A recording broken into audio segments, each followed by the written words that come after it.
So, last played, put your quarter up.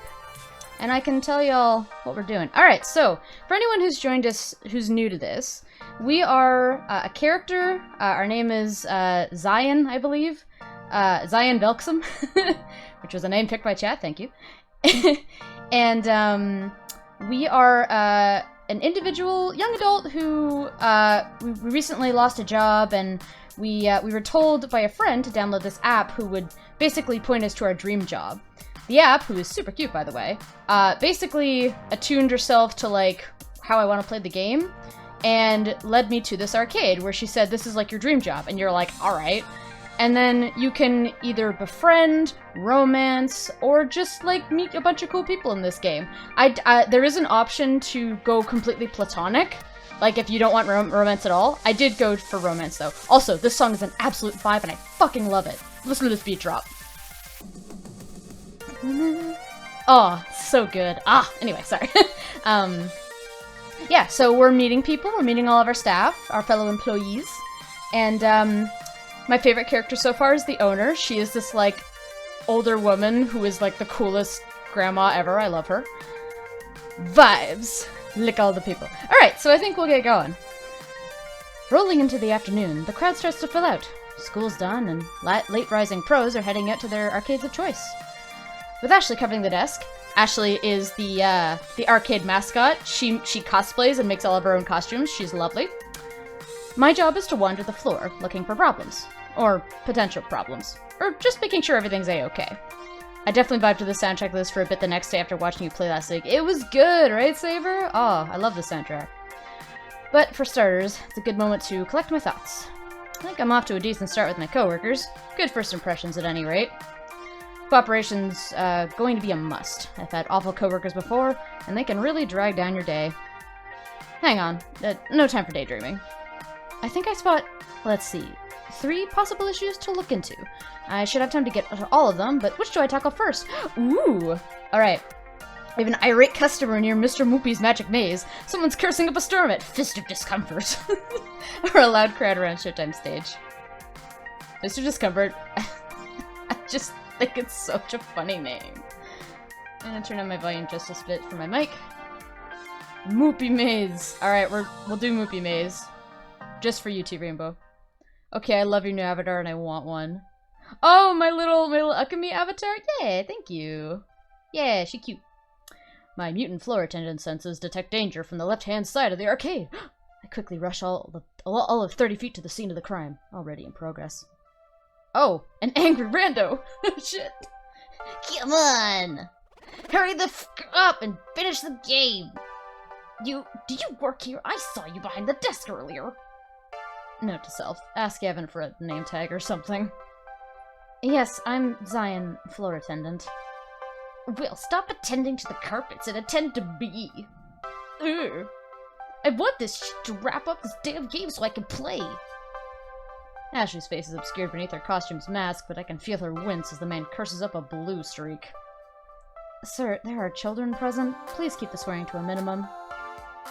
You kick this fat piece of off this game, and I'll sing Mary Had a Little Lamb all you want.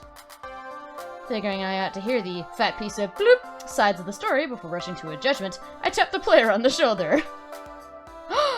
He's one of the people we can meet in romance. Look, he's cute. I like his shirt. And he doesn't even notice my tapping. What a dick. Yeah, the other guy's a douche. And so I tap again. Twice. Oh shit, I need to have a voice for him. I want to say he's like the Brian voice. He's really cute. I know, right? He's adorable. Voice. Gotta think.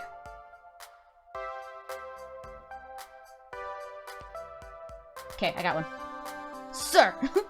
Sir? There are other players waiting to give Mr. Moopy's Magic Maze a spin. Curiously, the player looks up at the game's marquee. Thank you, Naomi. Which simply reads, Moopy. You know the game's full name? I'm sure. I've played it a lot when I was a kid. Mr. Moopy? Oh, he's a fan because Mr. Moopy, I guess, is the wizard. It's on his shirt. It's actually called Mr. Moopy's Magic Maze, right? Wizards and pellets and monsters and stuff? He's a teddy bear. He really does! He looks like Brian from Dream Daddy. He truly does. Yeah. A bit terse, as he's laser focused on the game, and I can see why. He's currently sitting on 714,900 points. Jesus. Holy crap, that's a heck of a high score. Or as this other guy probably would put it, holy that's a shit of a high score. Excuse me. Right. Sir, can you please wrap up your game? Nope. Nope, get fucked. I'm keeping good pace here. Plenty of livestock on par for getting close to the world record before the kill screen. Somehow the thick arcade jargon sounds classier when draped in his— I can do a British accent for him! Yes! Okay, he's British now. It is law. Like I'm watching some documentary program on the BBC. Also, he's even hotter now that he's British. I love him. Sir is me. Yeah, but this is a public arcade. Other folks want to play the games too. He finishes clearing the current board while pondering the predicament. Okay. At first I think he's stepping away to end his game, but he's letting his stock of 50 extra dudes slowly deplete as he pulls out his wallet. British! Without pause, he pulls out $3,000 in cash and holds it out. Holy fuck! Dude! Will this cover it? For a moment, I flash back to that movie where some dude pays another dude to sleep with his wife, and they roll around in bed covered in money, and, Cover what, exactly? Marry me, sir! He's loaded, he's British, he's rich, and he's gonna be mine! The cost of the game. The game itself. I have never seen this much raw cash in one place at any given time. It's not even in 20s, just rolling in Benjamins. One moment, please. On it. Fortunately, Iris already has my messenger app open for me with Gavin's contact info preloaded. Oh, Gavin's our like, manager, like our staff manager. With trembling fingers, I key in. Customer wants to buy movie for $3K, what do? In less than a minute, I have my response. Considering we paid $200 for it plus parts, yes, absolutely yes. Sell that relic immediately. Well, okay. Nice. Although, how's Naomi gonna react to this? Offloading one of her darlings just because Gavin wants to make 15-fold profit? It also feels kind of weird to be taking advantage of this guy's lack of a grasp on the real costs of old arcade machines. Yeah, aren't, like, they worth, like, I don't know, like, 800? 1,000 at most, maybe? Tech with Routine, give me a fun fact about yourself. Ooh, okay. Let me think. What to pick?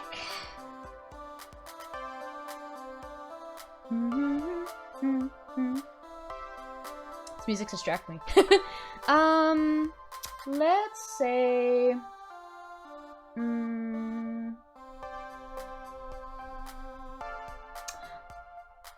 Let's do a favorite and least favorite food, maybe, or like a food I like and dislike.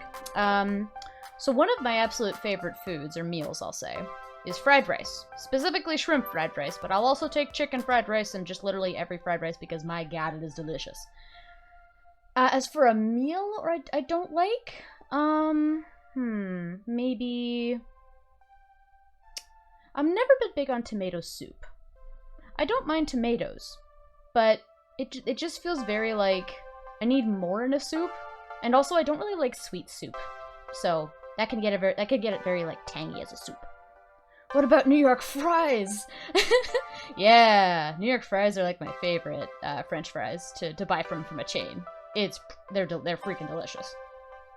I wish I could have some New York fries right now, because I've been a fat fuck all week, but you know. What are New York fries? Ooh, so they're basically just like hand-cut fries with like a bit of the potato skin left on. But New York fries are a brand in, I think, North America and Canada, pretty sure. And they sell them in like malls, and I think they partner with some restaurants. They do fries, they do like specialty hot dogs and different things like that. But I also really like New York fries because they're one of the few places that, like, they have a dedicated fryer for their fries and stuff. So, like, it's great for me being celiac, because if I go in and I say, hey, I want some fries, I know that they're not going to be cross-contaminated with, like, anything breaded, because I'd be allergic to that. So, naturally, I just really like New York fries for being cool people and having dedicated fryers. Gonna be looking while I do some laundry, get some food. You do you, Saber. That sounds great. I gotta do laundry later. New York fries is amazing, and fun fact, originated in my city. Wait, really? It did? I didn't know that, Tekrit. That's cool. Oh, we gotta make a decision. Shit! The game is 200, but I'm not sure we should sell. Oh, right! So these are all, like, specific types of answers, but I hid them because I wanted to, like, have that... I wanted to be new to the game. I didn't really know what I was selecting. So, what should we say, chat? I don't know. Game is 200, but I kind of want to say 3,000 sounds right. But I don't want to, like, just say no, sir. I don't want to lie to him. The game is 200, but I'm not sure we should sell. I think we should be honest to him. Okay, well, here's the thing. If we be honest to him, then we're being nice to him. But then we're being, like, we're basically wronging, the manager. 200, we like him. Alright, that sounds good. So lie and make a lot of money, or be honest and evade. True. Very true. Hi, Two Flower! Appreciate you coming in. I'm digging this game. This is a lot of fun. It's an older game, and actually only cost us about $200, but, well, it's part of the arcade, sir. I expect this apparent gazillionaire to protest at not getting his way. Also, we stan this man.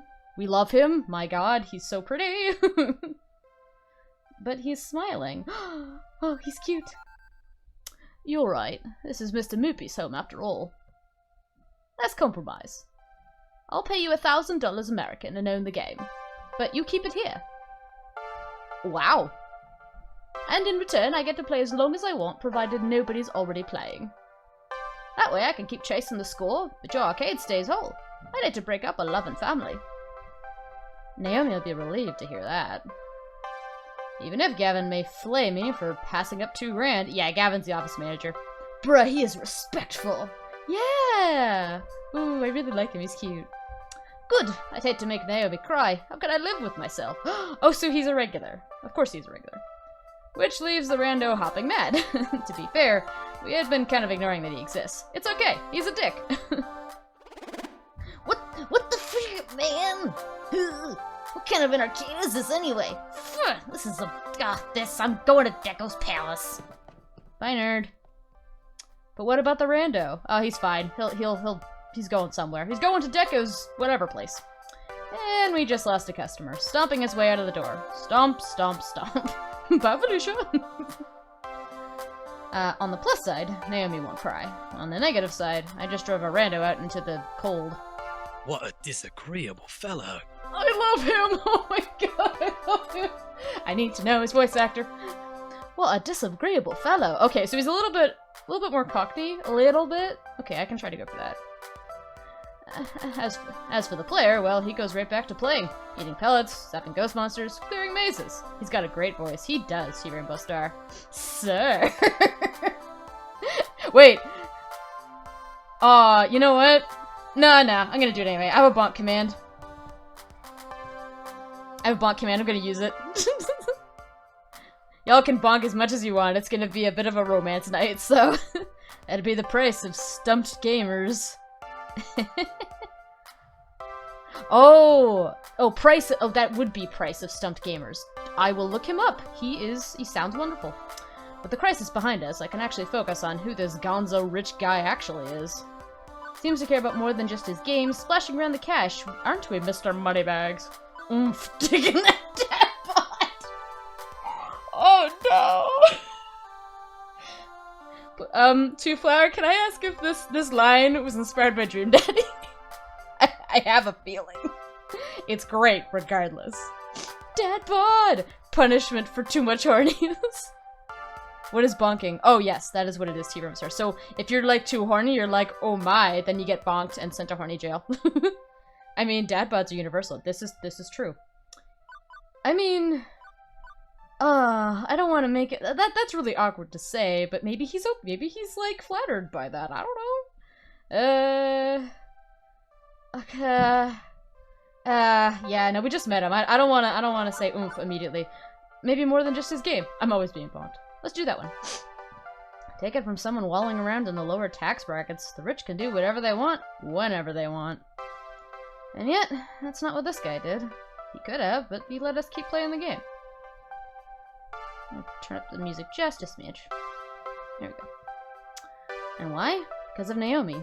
Because of the Funplex. It's a home and a family for the games and for us. Tisk tisk, no flirting.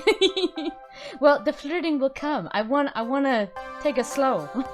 I already got frickin' rejected by the man whose name I'm forgetting, the office manager. Oh, god damn it. Maybe it's for the best I sent that rando out the door in favor of this guy. So, you know Naomi? Gavin, thank you, T. Rainbow Star. He's happy to talk, even when playing. Of course. I'm a Funplex regular. My name's Percy. Oh my god, I love him! I'd Percy! hazard you're our new floor attendant. I was here when Francine seated you behind the desk earlier. I love you so much, sir. That's me, Zion Vilksum, Arcade Wrangler. Well then, it's a pleasure to make your acquaintance, and I look forward to getting to know you better. Percy, huh? Mm-hmm. So, you've seriously just been playing Moopy all day, huh? What can I say? It's my calling. I love him. I actually owned a Moopy cabinet once. Oh. I had it in my flat, but playing it by myself, all alone in the dark, it's not the same. I mean, I need the atmosphere. I'll put on some mood lighting and I'll play with you in the dark, sir. I mean, what? The beeps and boops? No, those you eventually learn to filter out. Fair enough. I mean, everything. The games, the lights, the kids, the feeling of being in an arcade. Mm-hmm. I score my best when I'm in real-world conditions. His voice is everything. It truly is. Getting to know you better. It's all about the emotions. The laughter and the tears. The excitement of competition. Aw. I need that swirling chaos of human emotions around me to play at my finest. Thank you for the bonk booty. I deserve that. I mean, sober drunk. I mean, what? Hey, Chirok, how are you doing, man? Did you catch Mochi's stream earlier? I got in for literally all of, like, 5 minutes because work just decided to throw everything at me at 5 p.m. It sucked. But I look forward to watching her VOD. Mm-hmm.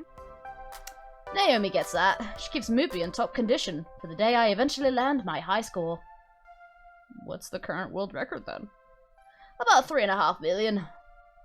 This guy has been standing here since I was working the morning shift. Hours and hours. And he's still only about 720k into his game. Yes, Boopy Ekami game. Wait, what? Oh no! I forgot I turned that on! Yeah. Yeah, I forgot about that. Y'all, if you want to contribute some points to the spooky, to make me play a spooky game because I'm a terrible fraidy cat, and I'll stream it, do it. I'm gonna hate it, but it's gonna be great. Can't imagine him being in anything but top health condition to try this. Guy's gotta have legs made out of carbon fiber and a bladder of tungsten. Someone had to do it. I did, very fun to watch. Good. How are you, by the way, Chirok? I hope you're doing well. I just let a few extra lives drain out whenever I need to go pee. Whoa! Thank you, Chirok. That's so kind of you. I should turn those notifications down. Also, check out my new Chrono Trigger, what's the word? Alert! The new Chrono Trigger alert. Here, I'm gonna try to, turn down these alerts.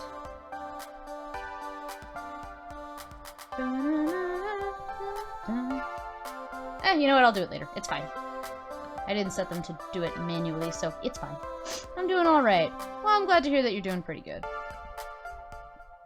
I feel like I should let him get back to his game, but burning questions. They burn like fire. How is it that he can afford this game? You must have a solid job, good income. So, gonna get your Moopy dipped in gold? Is Moopy a euphemism? Your score's most important than your bank balance? Oh no, that's mean. Had a stream this morning. Oh, damn it, I missed it. I'm sorry, Chirok. What did you stream? Making more friends? When are you playing a Star Wars game? So I actually might play Chrono Trigger. Rather than KOTOR, like Knights of the Old Republic. But that's just because, like, Couture just continues to hate me, and also the poll was in favor of Chrono Trigger. But I will stream Couture. I will absolutely do that. What did you stream this morning? I'm sorry I missed it.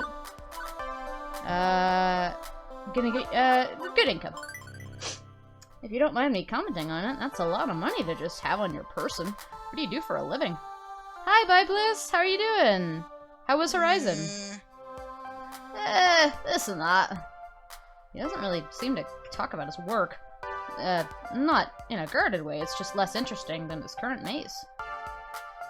Question today, what is your favorite meal to cook? Aw, damn it, well... Okay. It's not the same as the fun fact, because I have a meal I really like to cook versus how I, like, you know, the meal that I actually really like to eat.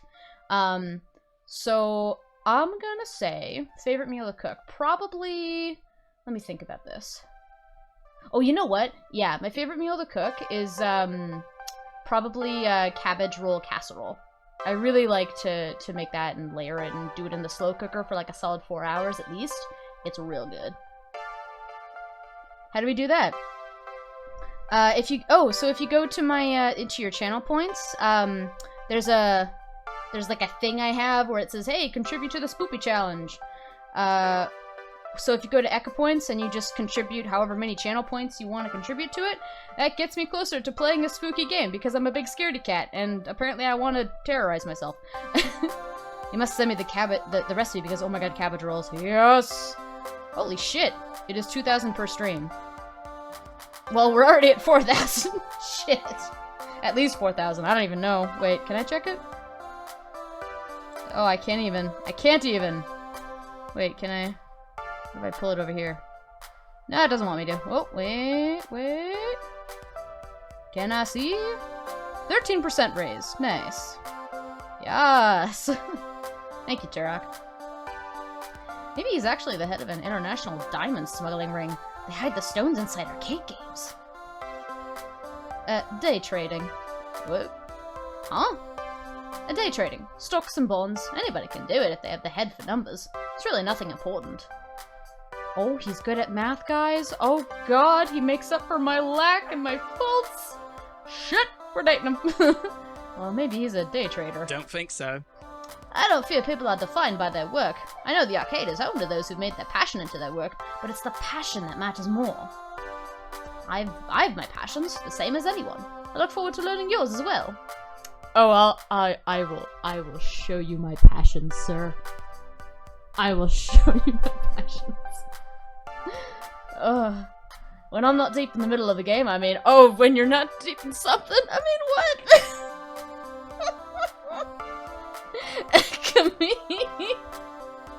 Yeah, no, I deserve that. I just want to, apparently I just want to get bonked by a mallet. Passions where? We need bonks. Thank you. Oh, there's a cooldown, Tekris. That's why I didn't do it. You gotta wait. I think it's like a couple seconds, though. He's getting more and more distracted by the game. I should leave him be. I have to do a thing about a thing. Ekami, I will show you my passion. Also, Ekami, oh, I don't want to flirt if you're too forward. You are not wrong. You assume I know how to date. That's where you're on, kid. I'm kidding. Yeah. Be seeing you, Miss Welcome. Bye, lover. Yet another weird encounter in a string of weird encounters. At the end, he sounded more like the high-score junkie you hear about in documentaries. Obsessed, driven, kind of strange. I'm sorry, Tech. Ek, please don't be girl who falls in love over OG colonizers. Hmm?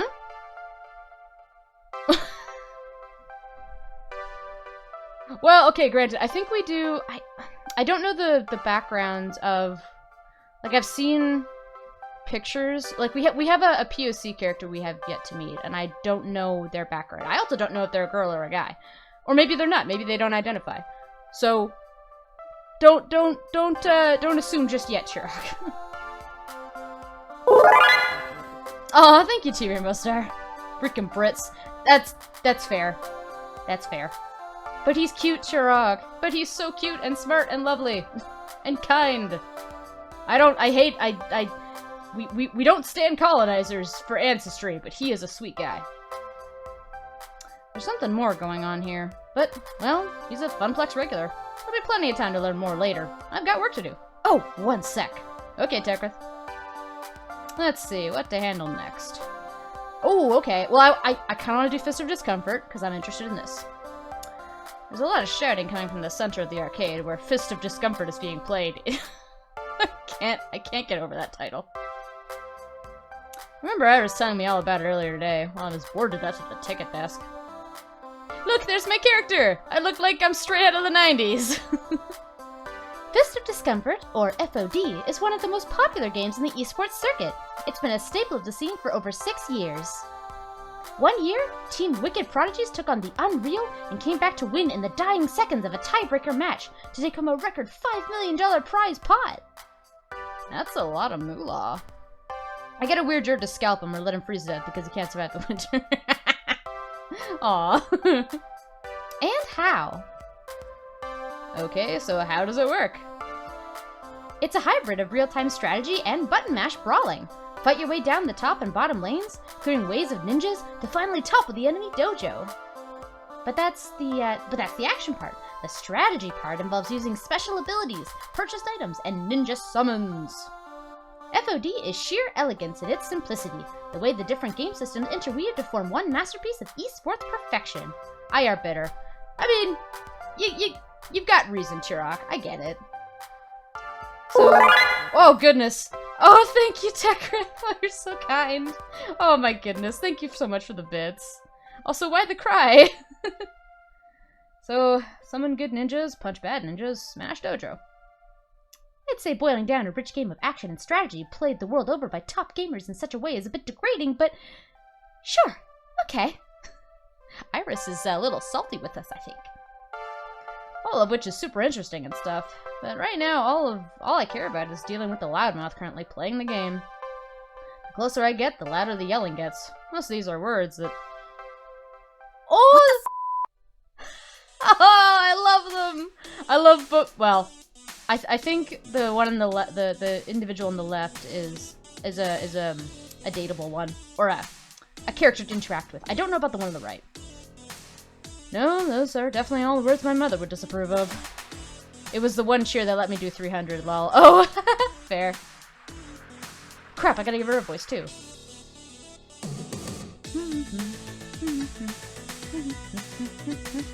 Let me think. I mean, probably... I heard her once, I can try. But I love to swear. You've got to be fucking me.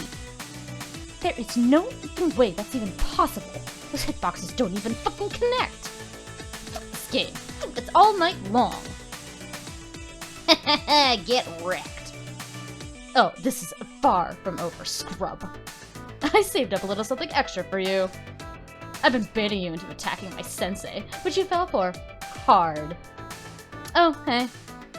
Did I forget to mention that I bought an extra ultimate technique scroll from my dojo? I need a better voice for her. Fuck. Maybe I'll go higher? No, because Naomi and Ashley are quite high already.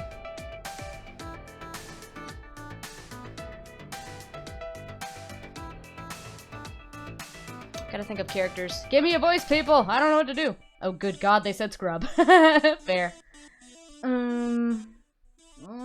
What do I say?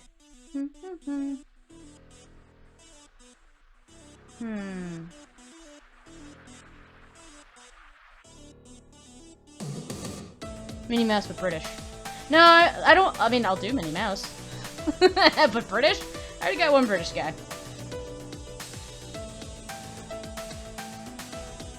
You know what? I'll do kind of like breathy, like high but kind of breathy. Okay. Whoops, my bee. Wait, Rendo Calrissian? I missed that. Oh, I love it. That's great. Wait, what? You haven't been farming. How could XP share techniques with creep waves? Take this. Take this. 5-fold fucking explosion deathclaw technique. What? How could you defeat me? No! She's of Indian heritage, yep. Okay. Indian girl. I don't want to try to do, like... I don't want to try to do an accent. Well, I mean, she might not have an accent, of course, so I just don't want to try that. So, that would be disrespectful. Oh, GG. Okay, alright. GG, fodder.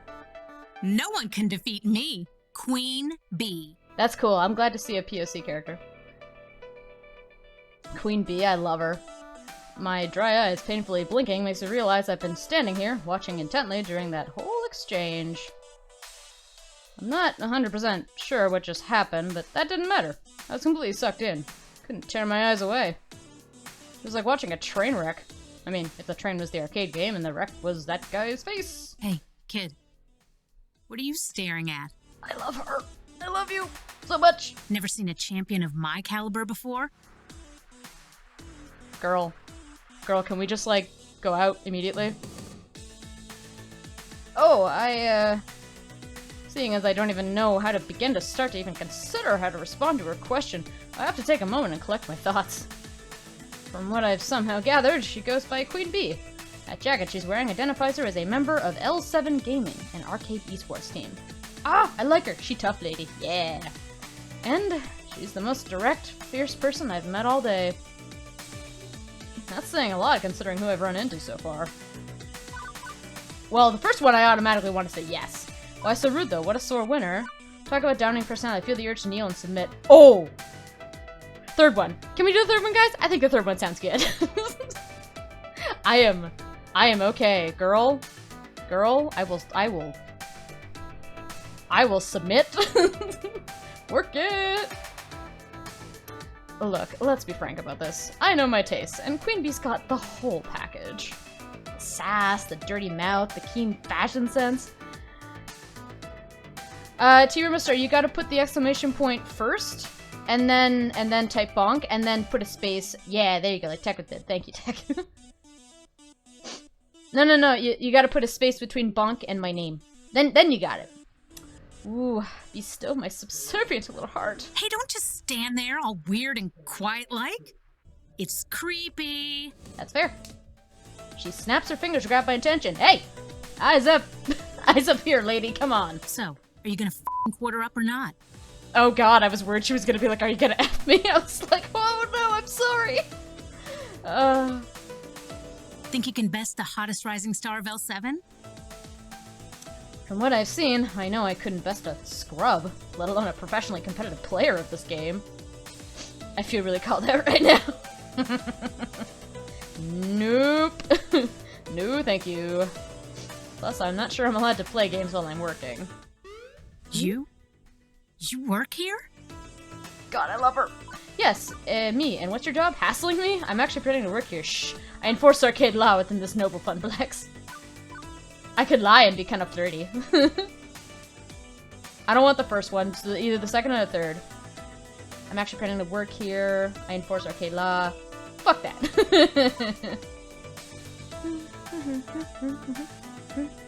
Get some confidence.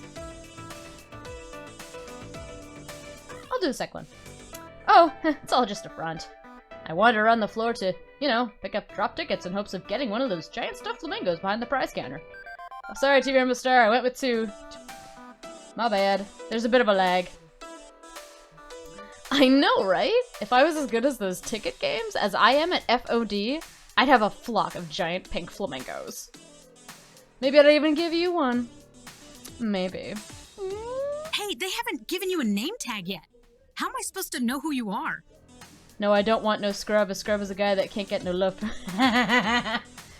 No scrub. A scrub is a guy that get no love from me. I think that was actually a weird tactic to have me introduce myself to her. I'm Zion. I did technically start working here just 6 hours ago. Might take them time to issue me a name tag. Maybe they need to send a courier pigeon to an ancient monastery where name tags are forged in a vast clay oven. Nah, Gavin's just slacking big time. I'll talk to that silly boy for you. Make sure you get some proper respect. Thanks? But if the scrub can get no love, that means they can get love. I am perplexed. No problem. We gamers gotta stick together. I'm Queen Bee, by the way. aggro-style FOD lane pusher specialist for L7 Gaming. I love you. I figured that when you put your arms over your head, cheered, and shouted, "No one can defeat me, Queen Bee!" Hey, I do not sound like that. Cute. Calling out the passenger side of his best friend's ride, trying to holla at me. Shh, don't question the logic of TLC. Well, maybe a little. Was she cute? Anyway, I'm one of the regulars here, besides Purpur and Teo. So you'll be seeing a lot of me in the future. Let's hope you last longer than the last guy. Oh, great. Now she's making my job into a competition. And there isn't a betting pool, too. You look like a smart kid. You seen one of the many streams on the internet, right? No.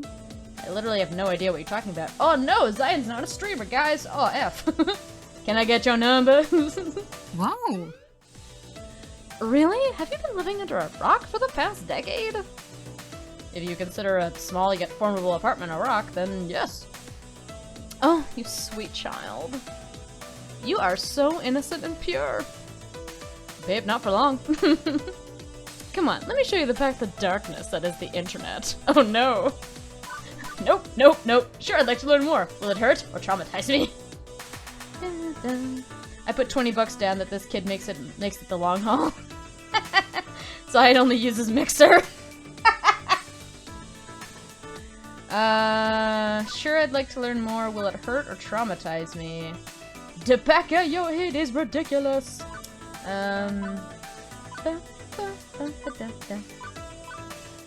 Sure, I think I'd like to be open to it. Because I think the third one is usually a, like a neutral answer. So I'm gonna go second one. Well, it is part of my job to know about all the games here. And if Queen Bee is gonna give me some insight on the culture around this game, I should take advantage of that. Lead me farther in the dark abyss, my mistress. Ooh. Yeah. Ooh, I got a point for her. Oh yeah. Queen Bee grabs my arm and pulls me closer to the Fist of Discomfort cabinet. Open all over her. I mean, bonk Tekrit. Get sent to Hardy jail.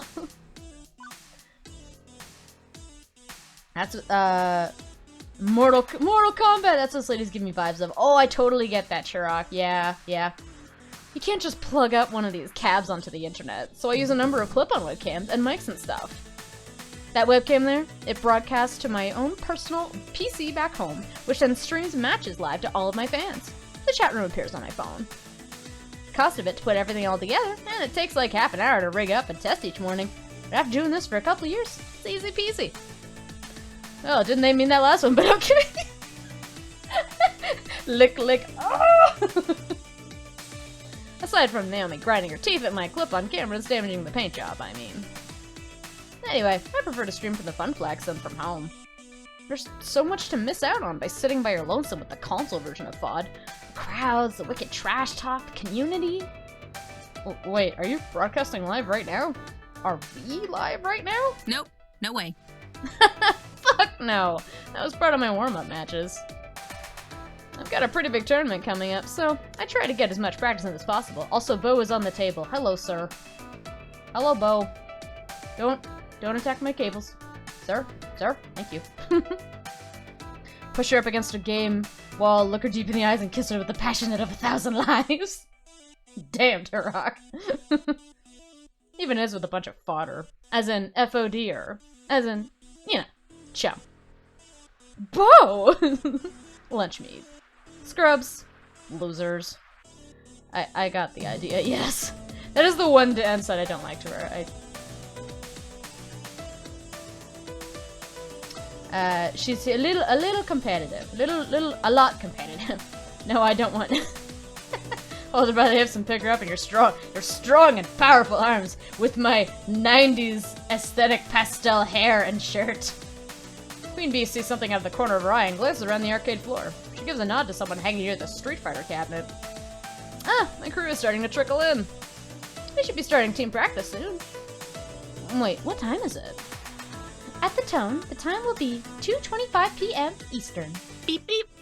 Beep beep. Aw, she's cute. What the? What? Fuck! I gotta go live in 5 minutes! Listen, kid, it's been swell. We'll chat later, okay? Right? Sure. One thing. Can you keep the swearing down at least a little? I've got kids around here, and I don't want you to get in trouble with Gavin. Him?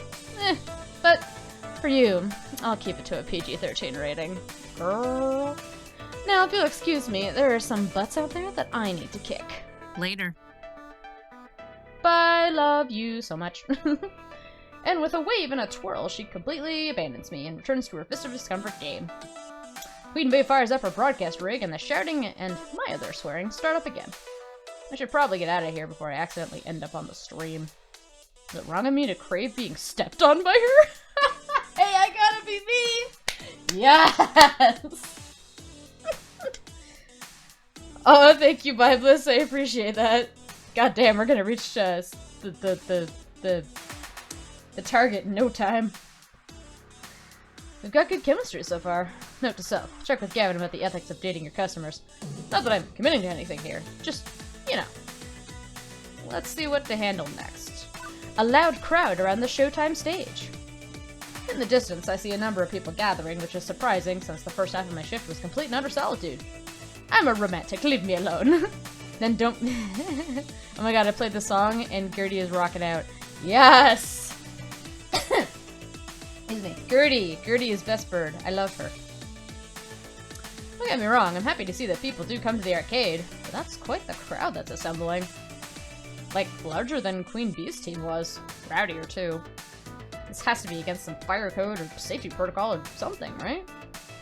Speaking as a citizen that enjoys living, having an escape route in case of emergency is kind of necessary. Time to clear the way and pave my path. Pave my own path of safety. Ooh. As I approach, I see flashing neon lights accompanied by upbeat Europop drifts. Ooh. Ooh. Ooh. Hell yeah. It's an auditory flashback right back to 1980. Boop! I can't help but nod my head to the beat. A pulsating mass of people have surrounded Showtime stage, cheering on the current player. The game itself takes up a whole corner of the arcade, requiring a fair amount of space to actually play. Showtime Stage is an ultra-modern arcade smash hit. Uses motion tracking sensors hidden behind the colored spotlights to check dance pose accuracy and score your sweet moves. It's pure dance fever. Can you catch the fever, Zion? I had my dance fever shots at the doctor's office earlier this season. Lol, worried I said too much. As the dance ends, one of the players hops down from the stage and immediately starts talking to a young man leaning up against the back wall. Oh, she cute? Did you see that, Teo? I got my first AA on Stop the Beat. Hell yeah. Teo, that's the other character. Yeah, you did. You're doing great. I'm gonna do kind of a bro voice for him. Remember last month you couldn't even pass that song? Totes impressive. I'm gonna keep practicing. One day, maybe even surpass you. Arms! Oh yes, he is built. Hey, hope you do. And when you do, you can be the one who brings in new dancers and teaches them how to play. As the next song starts, my eyes shift from their conversation to observe the gyrations and intricate limb movements coming from the Showtime stage. I feel my head bobbing and my foot tapping. Hey, it's a really catchy song. Can you blame me? Man, eat some more protein, bud. Eat just down protein powder. Actually don't, that's terrible for you, but I'm getting really into it when I feel a hand on my shoulder. Care to dance? Ooh, that's a good voice. How about you? Wanna take the spotlight? Sure, I can learn as I go. Let's dance. What, in public? I think not. Dance with a hottie like you? Absolutely. Now I feel too big. Oh no! Sure, I mean, I haven't seen a picture of you, but I'm sure your workouts are paying off, my guy. You sound very extremely dedicated, so you do you. Dance with a hottie like you? Absolutely. What, in public? Sure, I can learn as I go. Let's dance. Maybe the first or the third one? I should have probably just flirted with everyone, but oh well, it's fine. You can't let pretty boys know you think they're cute.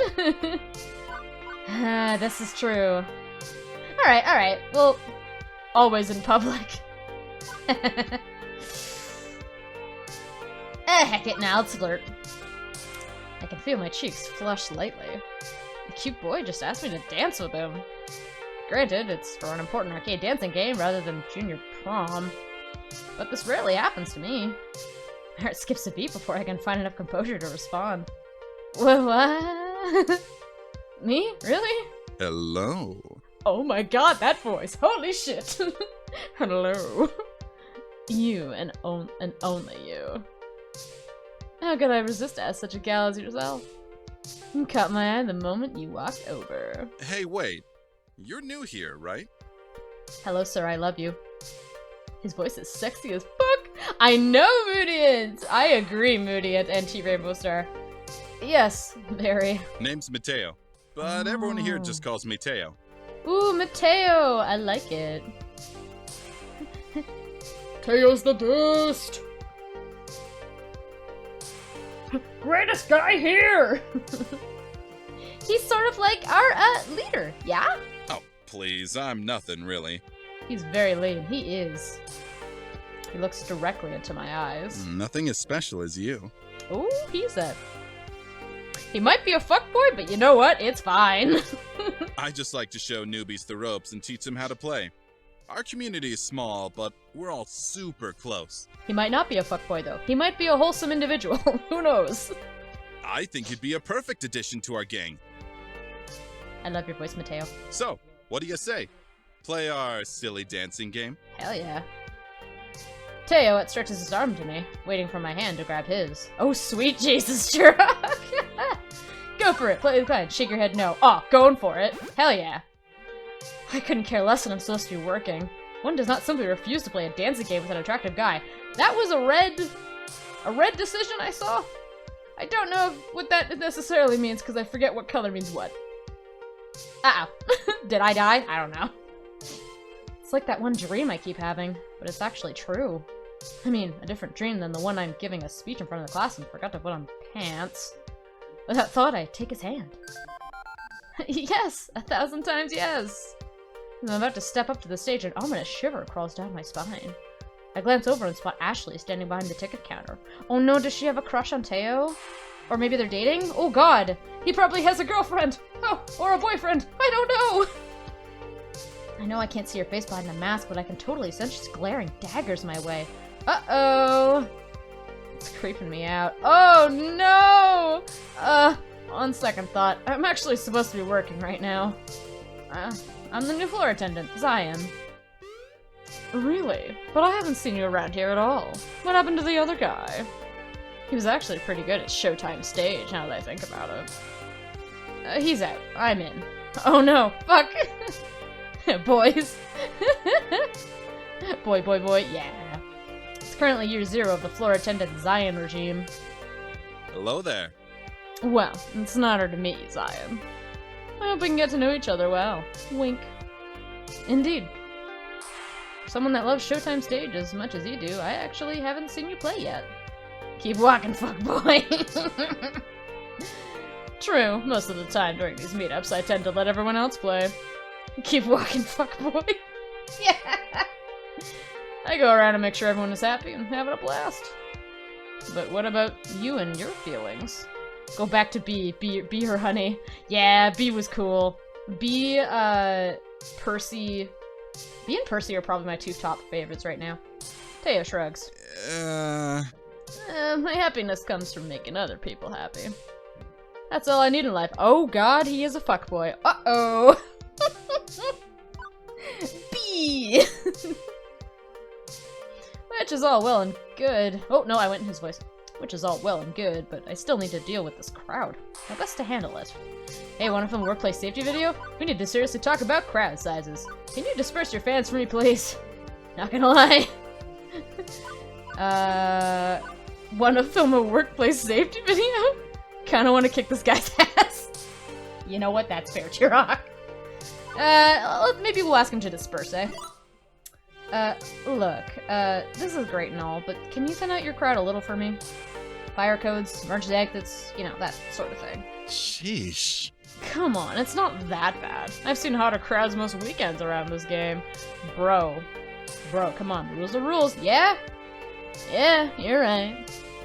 Least I can do is be accommodating. Luckily, the song that was being played just finished. Teo jumps up on the stage and cups his hands over his mouth. Hey, listen! Hello! Hey, listen! We need to keep the area to the left of the stage clear. Oh man, but why? I like my spot. Hey now, you know the deal. We all have to be cool about fire safety. It's Zion's first day, so let's show her some respect. I see everyone turn around and glare at me. Oh, dude, come on. Great, now I'm gonna be known as the party pooper. Stream is a bit laggy on my end. Yeah? Okay. Okay, fuckboy, do what I'm saying or I put you out on the street where your mama works. Let me see if I can close some other things. That might help with stream. Because I did see it kind of drop in frames a little bit, but it's not too bad. I would suggest refreshing, if nothing else, but I'll also close some more windows and we'll see what that does. Move. Yep. Okay. Alright, back to the game. If you refresh and it still is kind of weird, let me know. Like that one time, I had to close the pool because of that dirty bandage floating in the water. No one would talk to me for a week. Oh, that was not Teo. Whoops. Hey, don't disappoint me, crew. Zion's just doing her job. Reluctantly, the cloud reshovels itself in a semi-orderly fashion. As everyone settles into a safer way of watching the game, Teo jumps down and comes back to me. I keep talking in Teo's voice. Better. I nod, genuinely impressed with how Teo can capture his community's attention. They listen to him and have the utmost respect for him. Wait, closing a window will help the stream? Too windy? Oh. Closing a browser window. Yeah, actually, much better. Didn't mean to cause any trouble. Sometimes we just get so caught up in the game, you know? Of course you know. I can see it going yellow. That's interesting. Maybe I close sleep? Would that help? I wonder if I can change the resolution mid-game. Let's see. Video? I cannot. Okay. You sound and look like trouble, boy. Oh my god, I'm an idiot. Okay, I'm gonna save. It hasn't been lagging for me at all, to be honest. Really? Oh, okay. Let me just super quick check the preferences. Because I can probably change...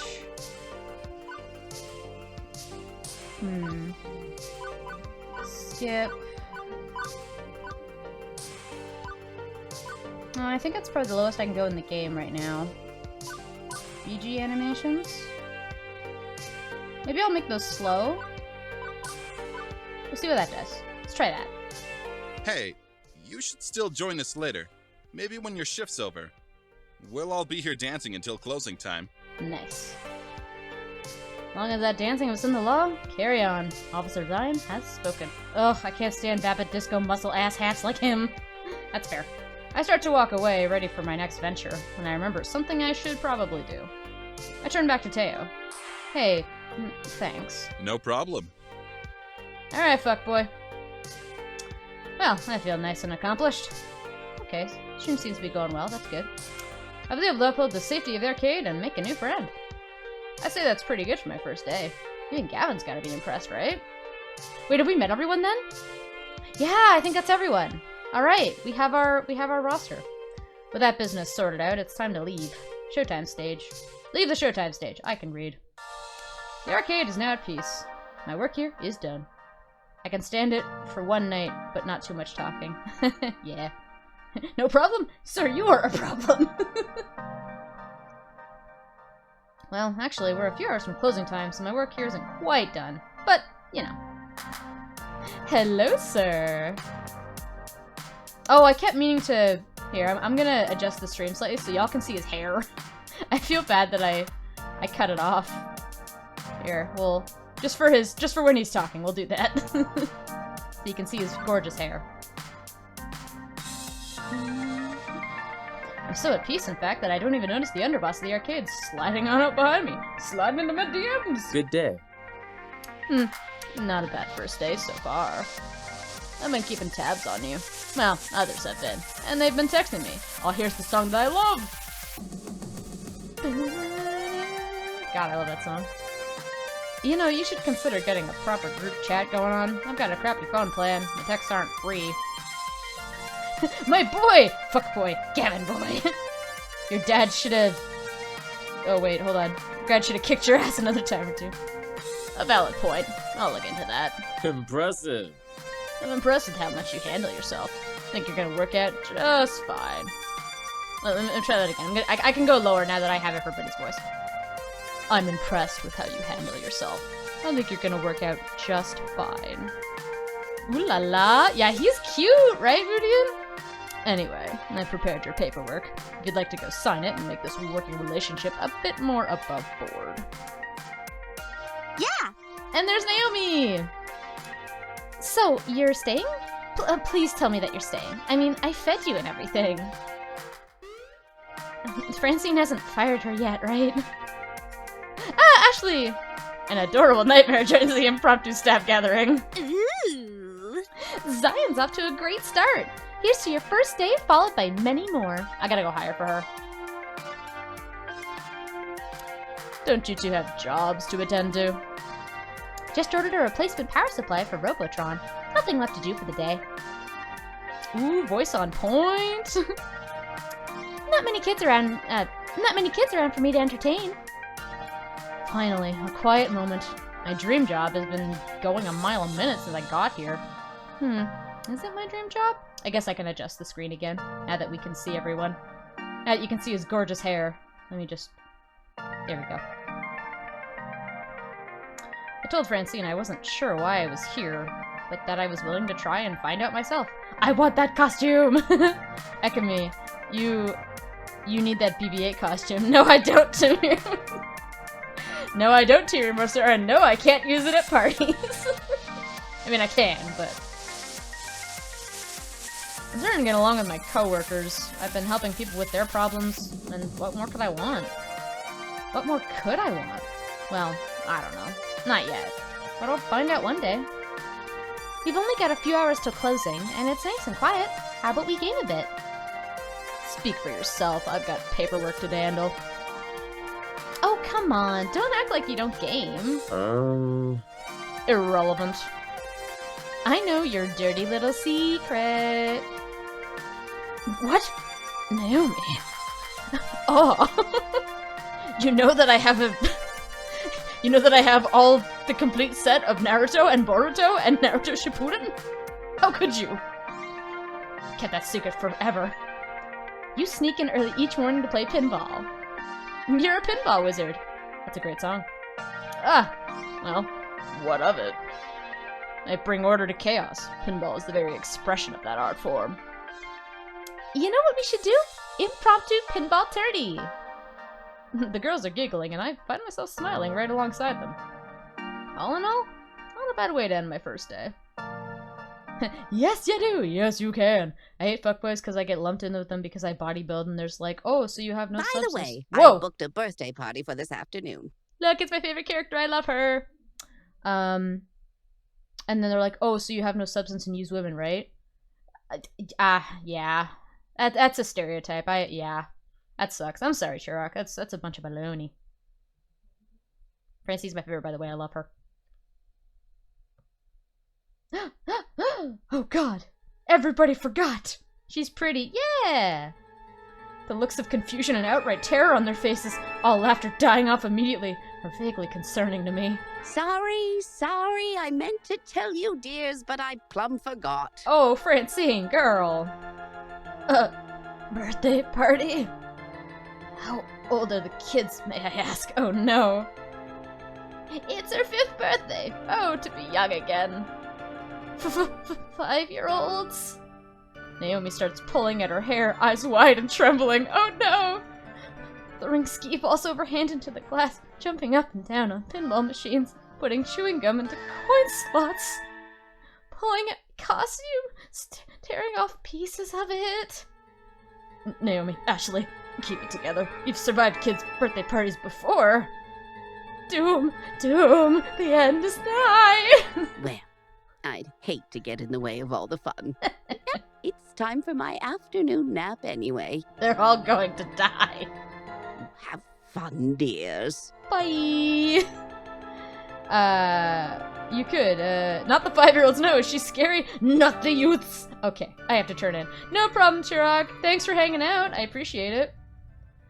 Right, battle stations, everyone. I'll take ticket desks so I can oversee operations. Ashley, greet the kids. Naomi, that was a crack in my voice. Naomi, oh god, I can't do it. Naomi, watch for hardware damage. I got a 5 a.m. shift tomorrow. Bye. No problem, man. I hope you have a good sleep. And I'll be sure to watch your VOD this morning. And I hope to catch future streams. Fick, these kids gonna eat him alive. Yes, they are. Zion, roaming duty. Look for trouble. Do what you can. Prepare yourselves. Ah, they are coming. Oh, Jesus. Like an oncoming tidal wave, the rumble is felt before it's seen. Parents pulling into the parking lot. Minivans disgorging kindergartners. And suddenly... Oh no! Children! An explosion of small humans rushes through the doors, bursting into the arcades before scattering every which way. Run! Yeah, so true. Before any of them can get tokens, they're grabbing a joystick, smashing buttons, eager to get their game on or even just pretend to be playing. Fuck them cheering. Yeah. The crew assumes battle stations. Naomi by the fragile pinball machine. Ashley near the door, trying to distract the oncoming kids to greet them. Gavin armed with pre-stacked $10 rolls of tokens, quickly exchanging them with the adults. Beats waiting in line at the change machines. As for the pro gamers, well, Queen Bee and Teo's friends bolt for the exit, abandoning them. Keen on getting out ahead of the surge of kiddies, I guess. Not the children! That is some scurry shit! It's all very well and good, but I have no idea where I'm supposed to be. Roaming duty, Gavin said? Look for trouble? Gavin said? I mean, I was doing that before. But now the chaos has multiplied. For a few minutes, I'm like a pinball, being bounced around, or like a frog, trying to cross a highway of traffic.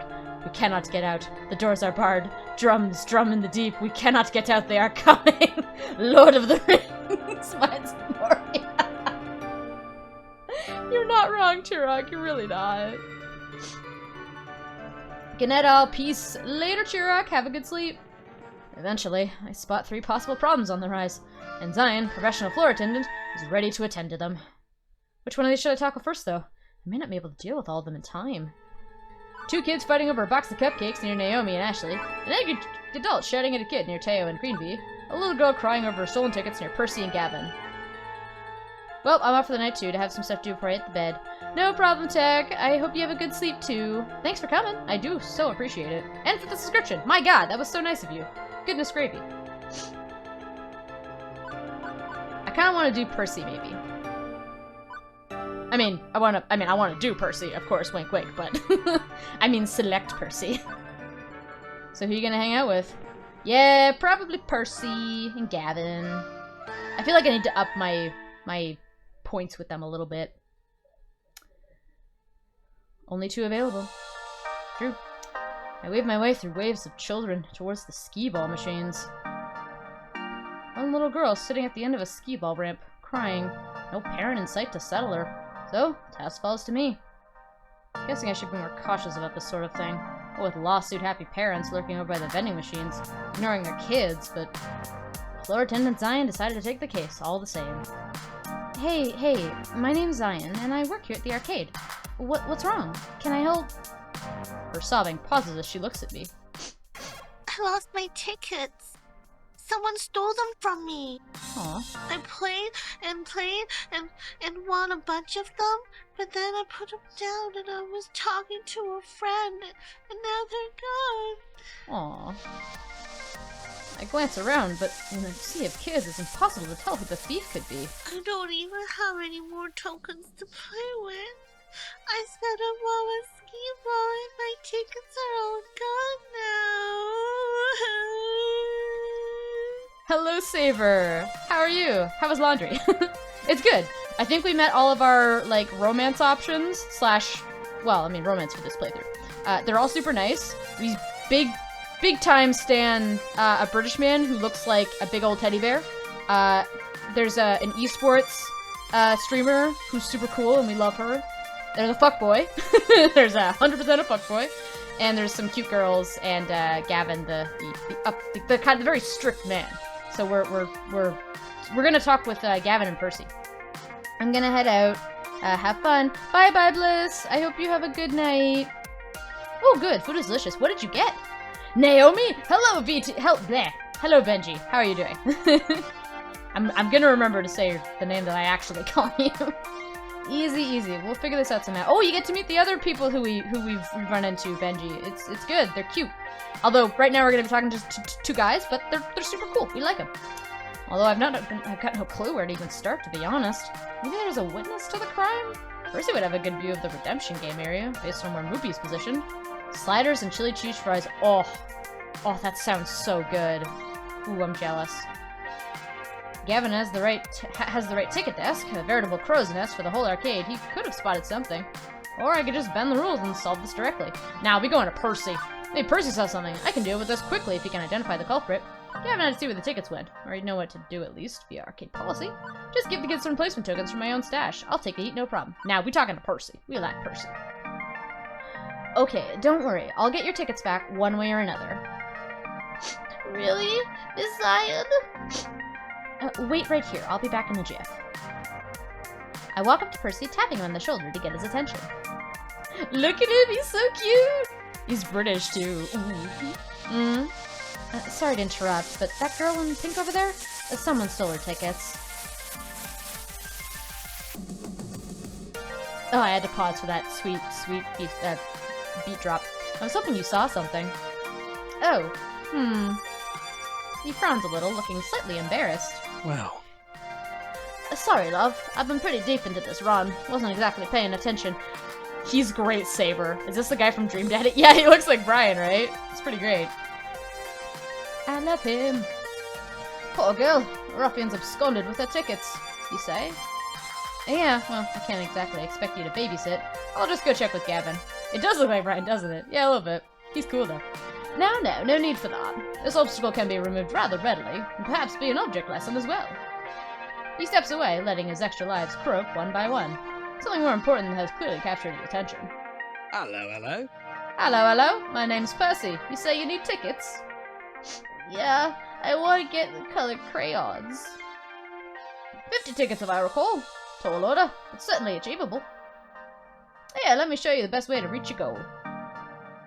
He leads our little group a short ways over to a game of colorful spinning lights. Skee-ball, even when played well, has an expected value of 4 tickets per token. He looks suspiciously like Chris Hemsworth. I mean, you're not wrong. What a sweetie. But this game has an EV of 8. 10 if you're sharp enough. He demonstrates dropping in a token. The light starts swirling around and around. Oh, I love that sound. Till he snaps out and pushes the single control button with perfect timing, capturing the light right between 2 pink goalposts. 12 tickets come streaming out of the slot. Oh, he knows. He knows how to get them tickets. The maximum possible per token. Lovely. Simple, yes? There, I can spot you some tokens to get you started. He produces a short stack of brassy tokens from the ample supply in his pockets. But the girl just sort of stares at the game confused. Huh? But this game's really boring. Pardon me? Boring? It's got colorful lights, see? And it pays very well. He's a provider, because that's what heroes do. But it's boring. I like rolling the ski balls into the holes.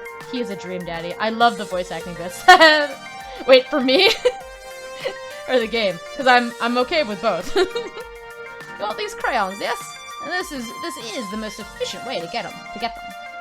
The girl sighs, disappointed. But she's not crying anymore. The distraction was enough to crack her out of the feedback loop of despair, I guess. Oh, look at his face. He's like, girl, I helped you. Why you gotta be so sassy? She hands the tickets back, the stack clinking lightly into Percy's open hand. Thank you. Thanks, mister, but I got other crayons at home. I guess I'll just use those.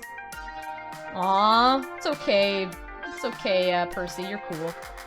Not exactly cheered up, but not exactly weeping. She mixes back into the crowd to find her friends and play with him instead. Both. Aw, thanks, Saber. Appreciate it. Huh. Well, my apologies, Zion. Seems I've let you both down. Although, I must confess to be rather puzzled by this. If you have a clear and distinct goal, what's so bad about accomplishing it by the most direct means? That could be a flaw. Could be a flaw. Good to know. That's fair. We need to get to know Percy's character fully, right? And she's 5. I think she cares more about fun than expected value. Well, I'll admit my experience with children is unorthodox. I suppose it's best to admit my failure in this moment and move on. I'd let it ride, but curiosity takes me. Kid's got the spirit of a competitor. Skee-ball's more competitive than Stop the Light. But isn't playing Mr. Noobie's Magic Maze fun for you? Why else did you play it all the time? By unorthodox child experience, what exactly do you mean? You want me to do 3? Alright. Wait, what? Latest followers? I've never seen that before. Well shit, Benji, you've been following for 42 days. Alright, let's do 3. You can't just drop a phrase like, my experience with children is unorthodox without explanation. I can't say I had a particularly normal childhood myself, but I'm guessing that's not what you meant? Percy coughs, feeling caught in a bit of an odd moment. Well. Oh. Yes, well, well, what I meant to say was, how best to phrase this? I'll try to do it again at 69. How do you do that, Benji? How did you do that? I am curious. I suppose my own experience dealing with children was unusual. Really, just my little sister. She was hardly ordinary. More extraordinary by any measure. She'd have been thrilled to find an optimal way to get as many tickets as possible, as quickly as possible. It'd be a challenge to her. Oh, that's cute. She's close to the sister. But this isn't the time or place for reveries. Others need your help today, Zion, and this old man's got a game to conquer. I am Much one with the obliged. Force. Okay, Benji. But thank you for trying to help that girl, and thanks for allowing me to try to help. Even if we both got struck out. Even if we both struck out, it shows character. So true, Percy. Percy returns to his game, having lost most of his extra lives, but doesn't seem to mind the setback. If anything, he's smiling more than he was a minute ago. Right, that's that sorted out. But the other 2 situations are about to spin out of control. I've only got time to deal with one of them. Which one? Oh shit! Alright, do we go to see Naomi and Ashley? Or do we go to see Teo and Queen Bee? Teo is the fuckboy, Queen Bee is the cool esports champ girl, Naomi is a treasure, and Ashley is an adorable cosplayer. Naomi! Well, you know what? We haven't actually seen much Naomi and Ashley, so I feel like that's probably a good bet. I'd say the food. Yeah. Alright. I can smell a disaster on the wind, and it smells sweet. As in, I can smell that box of birthday cupcakes with one of the parents left near the ticket desk, with kids swarming around it, scavenging for their favorite icing colors. At first, my inner child is merely offended that someone thought one of these icing blob cupcake cakes was superior to actual birthday cake. But there are clearly larger issues at stake than that. I want a chocolate! Don't take all the chocolate! I like your cute fox shirt, little girl. You look like Sailor I Moon. want 2 cupcakes. Give me 2 cupcakes. And you look like the kid from Recess. TJ Detweiler. No fair! Everybody gets one, and mine's gotta be chocolate! I like the designs though, they're really cute. Of course, the kid at the front grabs the last one. Finders keepers, losers weepers. Wow, what a jerk. Parents aren't paying attention. They're too busy complaining about their jobs and the weather and the PTA and stuff. Meaning when the first cupcake is thrown, nobody's there to stop it. Otherwise, they're just dealt to a kid voice. Hey, it happens. Sometimes kid voices are hard. Stop it, stop it. I think they're pretty good. I want chocolate! What chocolate? Chocolate! Whoa! As blobby wads of icing and sponge cake go flying, I glance over to the coin-op games, which are about to get caught in the crossfire. Naomi, who's busy trying to unjam a joystick, one of the kids waggled too hard, looks up to see the cupcake onslaught coming her way. Chocolate! As does Ashley, whose fuzzy costume is a nice and inviting target for a flying confectionery. Hot. Act fast, Zion! Save Naomi's game. Save Ashley's costume. Try to save them both. I feel like if I try to save them both, I might not do it, though. Like, I might not get a chance to either of them, you know? Ooh. Naomi? I know you only want Naomi, Benji. I do want to be the best Batman you can be. Try to save them both? I do like both of them. Alright, I'm gonna try. Quickly, I hurl myself back into the action. Get down! Yeet! Oh, Jesus. Oh, I've died. Numbness sets in as multiple rounds of frost-coated mortar fire impact against my body. When I finally hit the ground, my clothes are totally ruined. No, my 90s aesthetic. But alas, my noble self-sacrifice could not completely protect them. Oh no! Oh, they get splattered.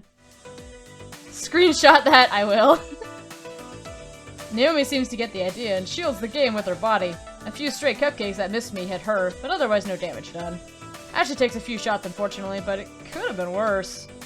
As parents swarmed to round up the Cupcake War instigators, Naomi and Ashley kneeled down to check on my fallen form.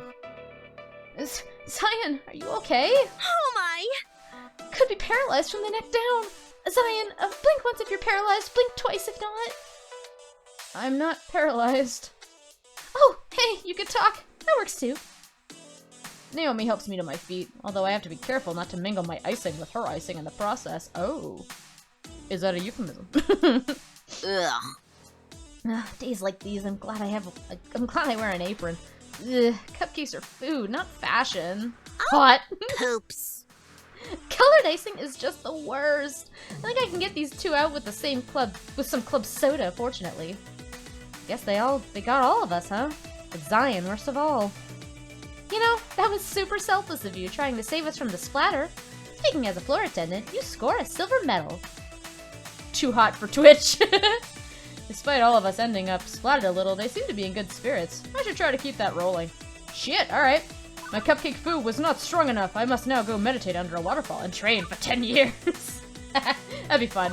I think Ashley would like that. Actually, they probably both would. No mere cupcake can stop me. I am a hardened and stalwart defender of the arcade. How are you two? Anything I can do to help? Well, that's nice. First one? Yeah, first one's pretty great. Unfortunate that my learned skills at the mastery of mid-air cupcake retrieval failed me in this hour of need. I have dishonored myself and my arcade.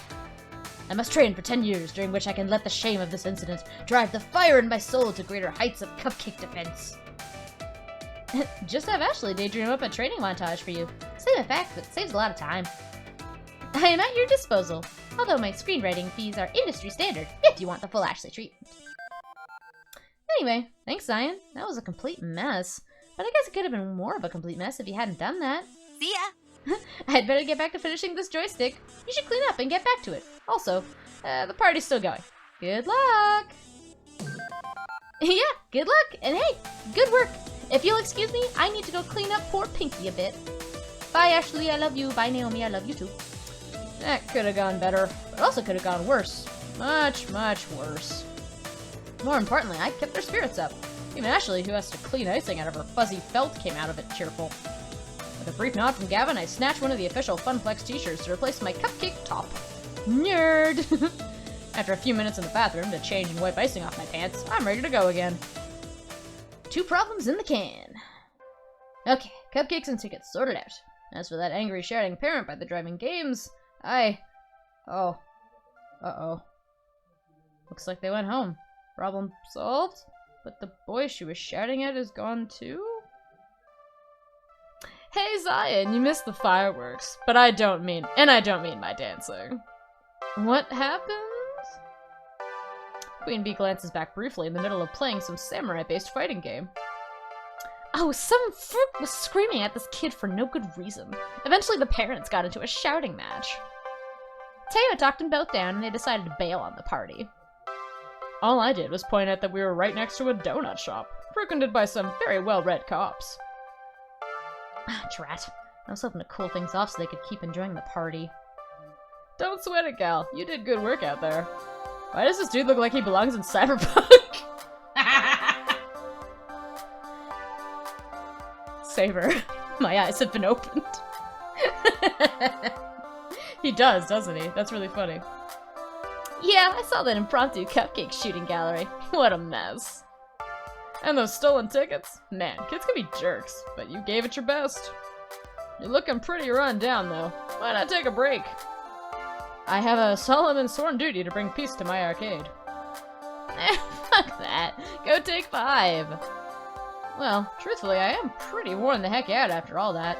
Teo's right. I need to step away from this craziness, if only for a few minutes. Yeah, you do you. Take a couple seconds. Take a few minutes. I have to go, unfortunately. My head has exploded and I need to lay down. Oh no! Oh, I'm sorry, Benji. Oh, no problem. You nurse that headache or whatever it is. I hope your head didn't actually explode. Good luck getting the pieces back together. Yeah, take some meds. Yeah, I hope you feel better, man. Ooh, penguin there, baby. What a day. I should save. Save. Yes. Return.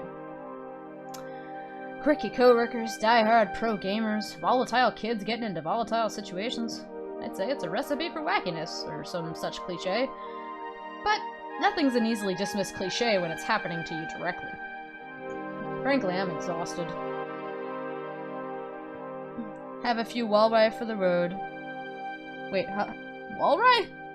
Okay. Frankly, I'm exhausted.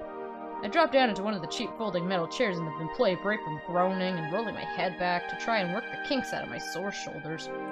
And spied an upside-down kid! Uh-oh. Huh. Oh, wait. I'm the one leaning backwards. I sit up and turn around instead. Better. Wait, what's a kid doing back here? Hey, I think he was hoping I wouldn't notice him. Naked mole rats. Oh! Hi. Hi, and you are? Mikey? Okay, that's a start. Hi, Mikey. My name's Zion. So, what are you doing back here? This is an employees-only area. Wait, there's a keypad. How did you get in? The guy at the desk dropped this. He hands out a piece of paper with a door code written on it. Huh. Score 1 for Ashley's wild storytelling being more fact than fiction. Okay, but you can't stay back here. It's... well, I don't see any knives or stabbing implements left out in the open, so I guess it's technically safe, but... Please don't send me back out there. Oh. Well, this is curious. I lean in so we can be on the same eye level. Something wrong? You can tell me. I work here. I'm the gal who solves problems. No problems. Just don't want to go out there. That's a good voice. Don't you want to go play with your friends? And he gives me the most cynical, bitter laugh I've ever heard out of a kindergartner. I don't got any friends. I don't know anybody here. Walruses with an evil villain mustache. Yeah. My family just moved to the city, and before that we lived in another city, and one more for that, but I was too little to remember. Oh, okay. Mom told me to come to the party anyway, and I didn't want to, but she took me anyway, and then she left because she's got to work. Oh, bummer. New kid in town, huh? He nods mutely. Still, I should have busted him there and then. Brought him back out to the party where the other parents could supervise him. I should have told Gavin. I should have enforced the rules of the arcade. Okay, kid. I won't tell on you. If you want to stay back here for the rest of the party, I'll keep you company. Thanks. You really won't tell my mom? Nope. Why? I thought you'd want to make me go. You're an adult like Mom. Hey, I wasn't always an adult. I was a kid once. The new kid in town, in fact. You were the new kid? Yeah. Although, for me, that started happening back when I was 10. Again and again, moving from town to town, school to school, never really making any friends, not for years. Mom and Dad kept losing jobs and taking new ones, worse ones, maybe working all day long, too tired when they came home to really do much of anything. After years and years of this, I stopped hoping things would get better. I decided I'd just take what I could get. I'd go with the flow. What does that mean? It means you don't care. Some things are good, some things are bad, but you don't care. You just do what you have to do without really being sad over it. But that sounds so sad. You weren't sad? It's sad to never care about anything, right? We're gonna change that sign. You're gonna care about all the things. I guess I was sad. I just told myself that I wasn't going to be sad, even though I really was. And then I bite my tongue hard. Because my little involuntary trip down memory lane was not helping this kid out. Wouldn't have helped little Zion out if an adult did this for me. So instead, I decided to be the adult that little Zion would have needed. Hey, could be totally worse. Aliens could attack. It won't always be this bad. Life has its ups and downs. Your mommy loves you, that's why she works hard. But this won't beat you, right? You're a tough kid. Take the time you need, I'll stay with you. I mean, I'm kind of leaning for the last one, because that's what I would say. Or the second one, but, you know, I don't know if that's actually going to help. His mommy probably does love him, that's why she probably works hard. And the first one sounds like a joke, so, probably not.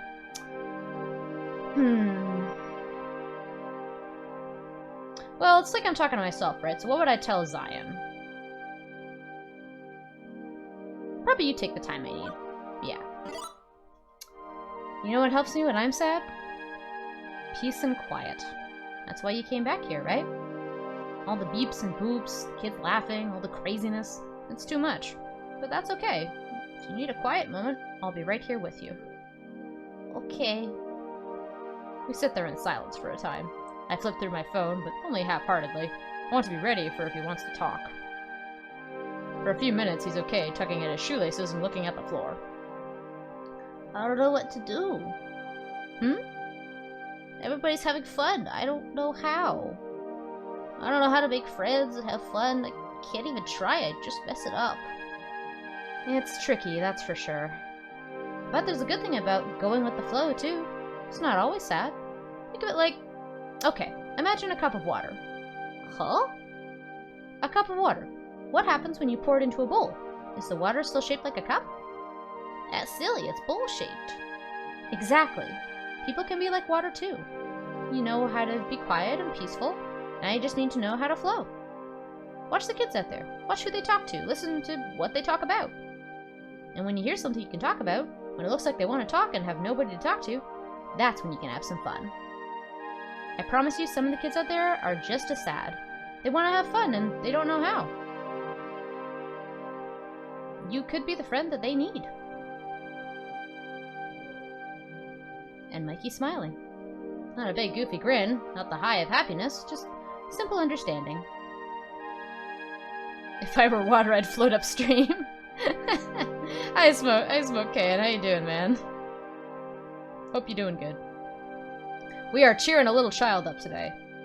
Okay? Thank you. Okay, I'll go back to the party. And I'll be a cup of water. That's cute. Real good. Oh, I'm glad. I'm glad, Kaya. That's good to hear. I take his hand to lead him out back to the main room. We made a kid happy. Yay! This is wholesome content. And off he goes. I'm not fooling myself. I know I haven't fixed all Mikey's problems. I'm no child psychologist. That was entirely me flying by the seat of my pants. Thanks, Smoke Cayenne. Appreciate that, man. I appreciate you contributing towards me picking a scurry game and being terrified while I play. I'm gonna have to put my audio way down because I know I'm just gonna peek the mic constantly. But for one moment there, I was able to help someone in the same crappy situation I found myself long ago. 15 years ago. Everything changed. No more family vacations, no more arcade visits. We couldn't afford them, and they couldn't take time off work. Best way to spend channel points. The whole Velkson family had to learn to settle, to accept the lot in life we'd been dealt. Simply go with the flow, never hoping, never wanting. Juniper did her best to pull me out of that mire. I'd only known her for a few years, one of the few stable times in my life, but she knew the edge I'd been pushed into. Wait, who's... Oh, Juniper was the friend, right, at the start. Now, here I am. Today has been, well, bonkers. Alternatively, They're alternately boring and hectic, surreal, and way too real. But I can honestly say I'm more alive today than I've been in a very, very long time. Beep boop. Beep boop, Zion. My emotional voice analysis subroutines combined with your body language suggest you're very happy right now. Yeah, I guess I am. How'd you know? I just told you, silly. I mean, how did you know I'd love this job so much? Oh, I know. Oh, that's easy. I didn't. Oh, wow. What? I lied. I was 47% sure. Oh. Shit. Oh, it has elements that seem to click with your optimal social requirements. A fun atmosphere, spirited coworkers, helping people out, and so on. Oh, thank you, Two Flower. I just have enough for your next stream to contribute more. Nice. Also, I cross-referenced your roommate's postings talking about how you enjoyed arcade visits when you were a kid. Still, 47%. 99.97%. But I was 99.97% sure that if I said I was 99.97% sure, you'd be willing to give it a try.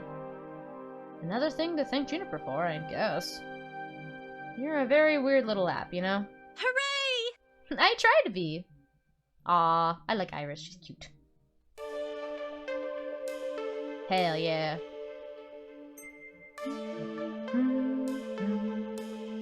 When the car is pulling up in the parking lot, it looks like the party's over. It's just about closing time for the arcade anyway. Most of the gamers have filed out by now, if they hadn't already fled the tidal waves of kiddies. My first impulse is to go bug Gavin about my paperwork, but I can wait. I'd rather go help someone with the tidying up, or maybe see how our VP gamers are doing. Not enough time to run around checking in with everyone, though. Who do I want to hang out with? Also, do let me know if the stream's going well. My internet seems to be a little flaky, but not too bad. I think I'm okay, though. Gavin's stopping at his tablet and frowning. I guess I'll go right to him. Ashley's quietly repairing her costume. Maybe she could use company. Naomi's spraying gum out of the coin slot and looks ready to cry. Queen Bee's packing up her gear, ready to go home. Theo's cooling down with some fast cars, and Percy's finally finished his moopy game and is ready to leave. Ooh. I mean, I'm tempted by Percy and Queen Bee and Naomi. Oh, but Ashley, I haven't really talked with Gavin, though. Maybe I should go with Gavin, because I haven't really talked to him very much. I feel like that'd be good. I'll go talk with Gavin. Need to talk with Gavin anyway, so may as well get right to it. Plus, he's looking pretty sour. And hey, if I can cheer up Mikey, I can cheer up Gavin. Hey, Dr. Eric, Dr. Eric, Eric, how you doing, man? He nods briefly to me while working on his spreadsheet. Excellent. Oh, I gotta show his hair. It's covered. Hold on. Hold on. Hold on. It's covered by my... There. He's got cool hair. Check him out. I love him. Let's reset that back to the screen so we can read the text. Good work today. Thanks. How are the numbers doing? Still numbery? Well enough. That's fair. It was a really busy day for me, so if it was busy for you, I totally get it. Well, we're still in the black for what it's worth. But between the damages, contracting someone to get icing out of the carpets, and the various walkouts which took their business elsewhere... Rather disappointing. Well, we'll call it roughly breaking even, because anything else would be depressing to think about. At least the kids had fun. Most of them, anyway. I suppose. He puts away his tablet for now. We're in the entertainment business. Our merits are judged based on our ability to make others happy. Today, we made a lot of children happy. I should take heart in that. But it's difficult to quantify happiness with numbers on days like these. That's fair. Money can't buy happiness, guess I'll have to rent it. Oh, that's cute. We give them memories they'll cherish for years. Everybody did their best, we should be proud. I think, that's, okay, if money can't buy happiness, I think I tried a funny thing with him and he didn't like it. And he probably does care for the arcade. Maybe the second one? Ah, but he's so money-oriented, I don't know. Because he might just be like, but we lost so much money. I'll try this one. Think of it this way. We gave these kids memories that they'll cherish for years. This party will be looked back on fondly. Except for the angry parents and kids who walked out the door. Don't be like that. Only a few of them bailed. The rest had a heck of a time, and you know it. I got a point! Suppose. Yes! I did it! Because I lost points with them before. I suppose you're right. If anyone should be aware of the bigger picture, it'd be me. I had an eagle-eye view of the whole affair. I tend to dwell on the negatives, but facts are facts. Oh, he's cute when he smiles. Yay! What were you up to today, or I guess everyone, what have you been up to today? How did your Wednesdays go?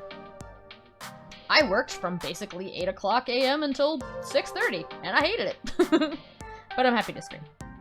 You're quite right. The Flenflex should, in its ideal form, be a bastion of happiness. I'm glad you could share that vision with me. And the fact is, we threw a pretty decent party. Thanks to your hard work. F. Yeah. It's okay. It's gonna be a busy week. It happens. So, the arcade lives to play on another day. I trust you'll be continuing your role within our merry misfits. Yeah, I think I'm gonna stick around. Good to hear. Good to hear. I can't say you've been a perfect employee, but my standards are impossibly high, so I'll just assume you were as close to perfect as is reasonable. I'm not entirely sure why you consulted Percy regarding those tickets. He's not on staff, but I suppose that's a minor issue. The cost of cleaning our carpets won't be as bad, thanks to your quick thinking. I'm not pleased that you sold our Moopy for only $1,000, not $3,000 as I'd requested. Gavin, we only paid $200 for that game. I'd be ripping off a customer. A customer with exceptionally deep pockets, and one who squats on that game all day, spending only a handful of change in the process. If anything, $3,000 is what we need to make up the lost profit from Percy being so Moopy obsessed. What's more? Why it's still here is a good question. Was I not clear I wanted it gone? Percy didn't want to break up the family. They're machines, not people. We also didn't want Naomi to be sad.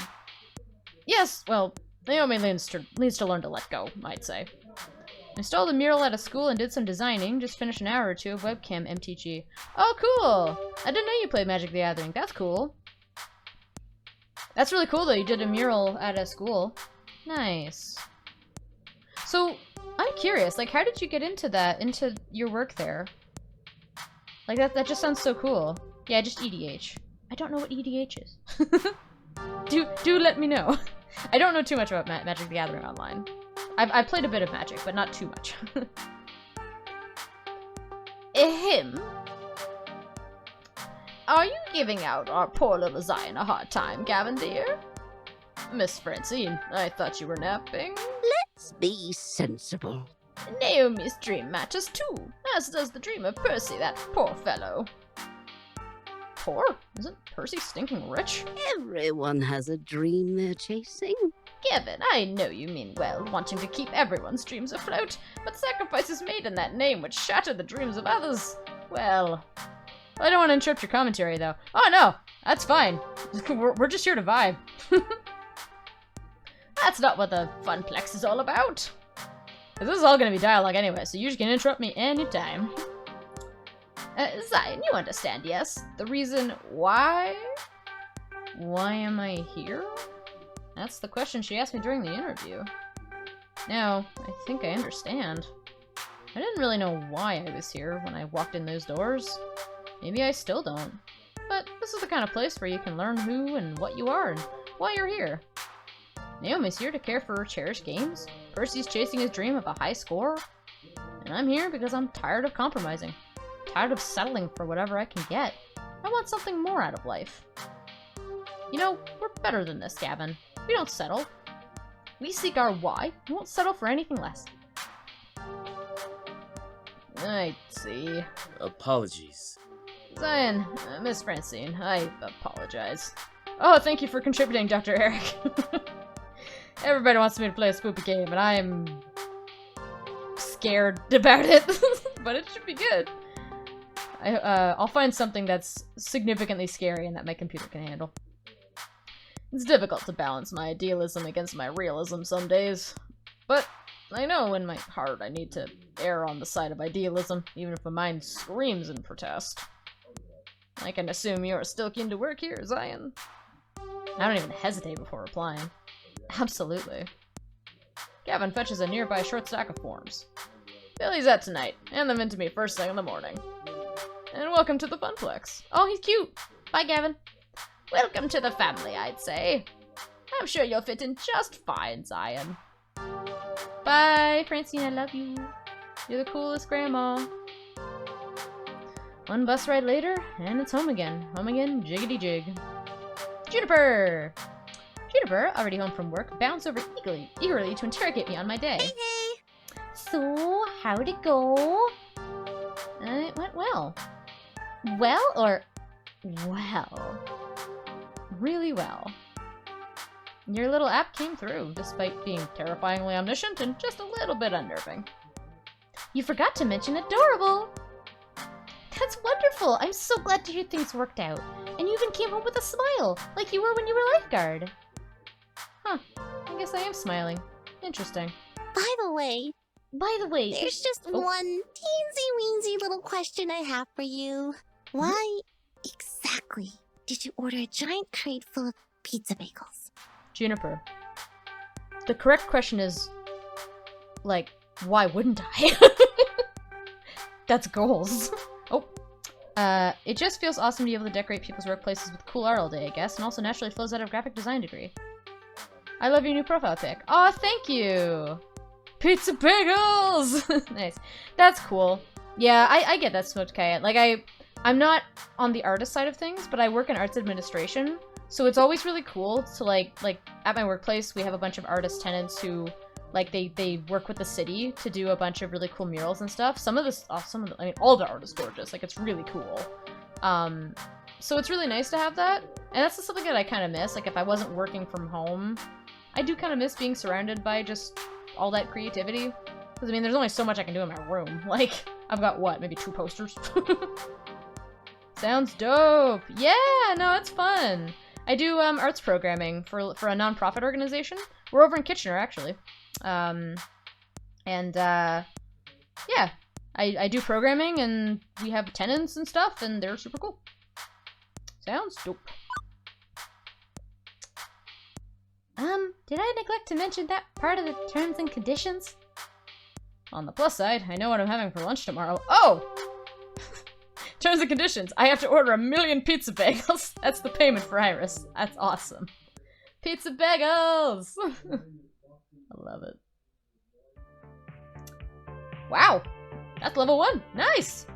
And that's level 1 of Arcade Spirits complete. Hey, look! You also won a prize. Put your quarter up. Level 1 achievement unlocked. Nice. You'll get one of these for each level you clear, plus some extras for various endings and other hidden thingies. Now, let's check your score. 1 level down, 7 to go. Ooh, there's 8 levels total. Ooh, interesting. Looks like you're really hitting it off with Naomi. Oh, I'm hitting it off with 4 of them. And not Queen Bee? No! Oh well. And I like jokes, and I like neutral. Alright. Clearly, you're the life of the party, you goofy goof. Also, you've scored 6,350 points. Nice! Keep talking with people, and your score will go up, up, up. Today's pizza fact is, Americans eat approximately 100 acres of pizza each day, or 350 slices per second. Wow! Please tell- oh, wait. I hope that she does a pizza fact every time, because that's excellent. Do you want to save your game before proceeding to level 2? Yes, I would. I guess we should start doing some multiple saves. Let's do multiple saves. Alright. Let's go. Actually, it is 9:30. On that note, I might take a break before we get in.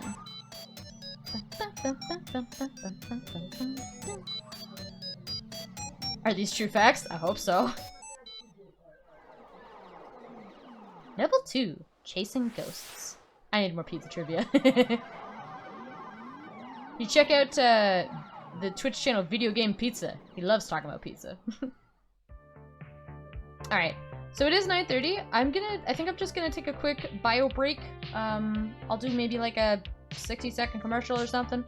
I'm just getting a drink, use the washroom, all that stuff. Anybody needs a break for like a little bit, go do you. Get some snacks, get some drinks, whatever you need to do. So we'll keep the game audio going, but we'll go on BRB. So, I will see you all very soon.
Hello everyone, I'm back. So we'll get back to the game. Hope you all had a nice break. Let's get the game back up. Okay. It is the future year of 20XX. And you know what? Things are pretty okay. I've worked as a floor attendant at the Funplex for 2 weeks now. Hard work to be sure, but rewarding. In a spiritual sense, at least. I've helped Naomi repair pinball games, I've had tea with Francine while she reminisced about the far-out 1960s, and I've evacuated gamers when the kitchen accidentally caught on fire. Oh shit. I've had numerous kids puking up nachos on my clothes, I've scraped gum off any number of surfaces, I've chased what turned out to be entirely too many spiders out of a single skee-ball machine. That's... no thank you. Okay, look, I know I'm not painting this as a very rosy picture so far, but honestly, I'm happy. I'm happy even amidst the chaos and the grossness. I'm happy, and that's all that matters, right? Right? You're happy. This is the best I've seen you in ages, Zion. Before you'd come home all drained and exhausted. Now, well, you're still tired, but a good tired. My roommate Juniper. She'd taken to stopping by during her lunch break whenever she could get away from her office cubicle long enough to do so. I love Juniper so much. It's still hard work, don't get me wrong. But overall, it's good work. I just feel good. Totally good and stuff. Yes! Good. Agreed. Super good. Double plus good. Iris, we talked about you listening in on my conversations. What did I tell you about that? To pretend I wasn't eavesdropping even when I am? Exactly. You know, I'd be more upset about my creepy privacy-invading digital overmistress, but I have to admit that Iris already really pulled through for me. Even if she also ordered a 3-month supply of pizza bagels on my behalf. Pizza bagels! Time for me to go to bed. Have a nice stream, everyone. Thank you, Lonk! I hope you have a good sleep, my friend! When you have pizza on a bagel... But Zion, when pizza's on a bagel... So, Juniper, how long do you have left on your break? Any time to squeeze in some pinball or something? I can spot you tokens. No, can't do. Our new assistant synergy manager arranged a team building exercise. I have to, like, move colored bits of paper around or something, and then exchange high fives. Assistant synergy manager? That sounds like a very vague job. Nah, it's actually entry level. Good pay and right on track to middle management. Pretty cushy if a bit dull. Funny thing is, they asked me if I knew anybody who'd fit in before they started advertising for candidates. And I said, nope, who'd want to do that? Well, when was this exactly? Oh, about 2 weeks ago. Oh. So 2 weeks ago, right when I needed to find work, you told them you didn't know any good candidates for a well-paying entry-level job. Ooh. Night look. But you wouldn't have liked being an assistant synergy manager, right? Not one bit. Juniper, please tell me you told them no because I'd already taken this job by that point, not because you forgot. Hey, I didn't forget. I just, didn't bother telling you about the open position that night. I mean, you'd already had so many jobs you hated. I knew you'd hate being an assistant synergy manager, so I didn't feel the need to tell you. Okay. And it all worked out, right? You just spent the last 5 minutes telling me how happy you are here. Not a lie. I was happy here indeed. Also not a lie. Having packed pizza bagels for lunch, after having pizza bagels for breakfast, because we barely had enough money to cover the rent this week, pooled together. Oh, excuse me. Also not a lie. Gavin constantly hiding the numbers from us, insisting things were fine, all while dryly joking about perpetually being on the edge of crash and burn. Burning down, Jesus. Also not a lie, that every time someone in my family tried to chase after happiness instead of stability, we fell deeper and deeper into debt and misery. Ooh. Zion, say something. You're scaring me. When I lost my lifeguard job, I barely reacted. Didn't care that I was impoverished again and facing an uncertain future.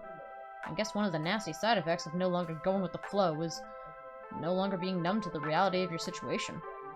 But I shouldn't feel upset. I've been genuinely enjoying my time at the Funplex.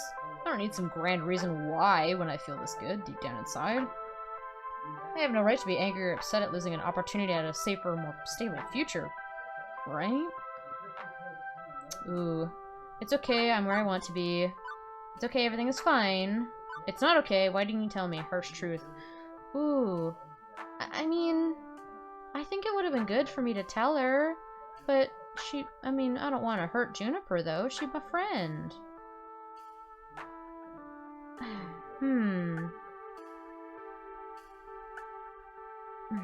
What would I do? I wouldn't say the honest truth because it would still bother me. I'd probably lie.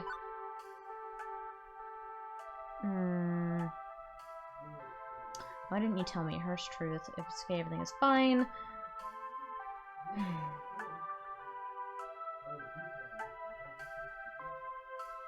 Nope, we're gonna do harsh truth. Fuck it. Yeah, I'd probably middle of the road this one too. Yeah, right? Yeah, heck it. I'll lie. I still want her to be my friend. Nope, can't help it. I'm angry or upset. I'm quite possibly angry and upset. All my life I've watched my parents suffer, given the short end of the stick in life. A curse passed down from them to me in turn. Now it seems I had a chance to escape that curse, and Juniper took it away. Don't get me wrong, I love this arcade. And I did decide I was done with settling, compromising, going with the flow.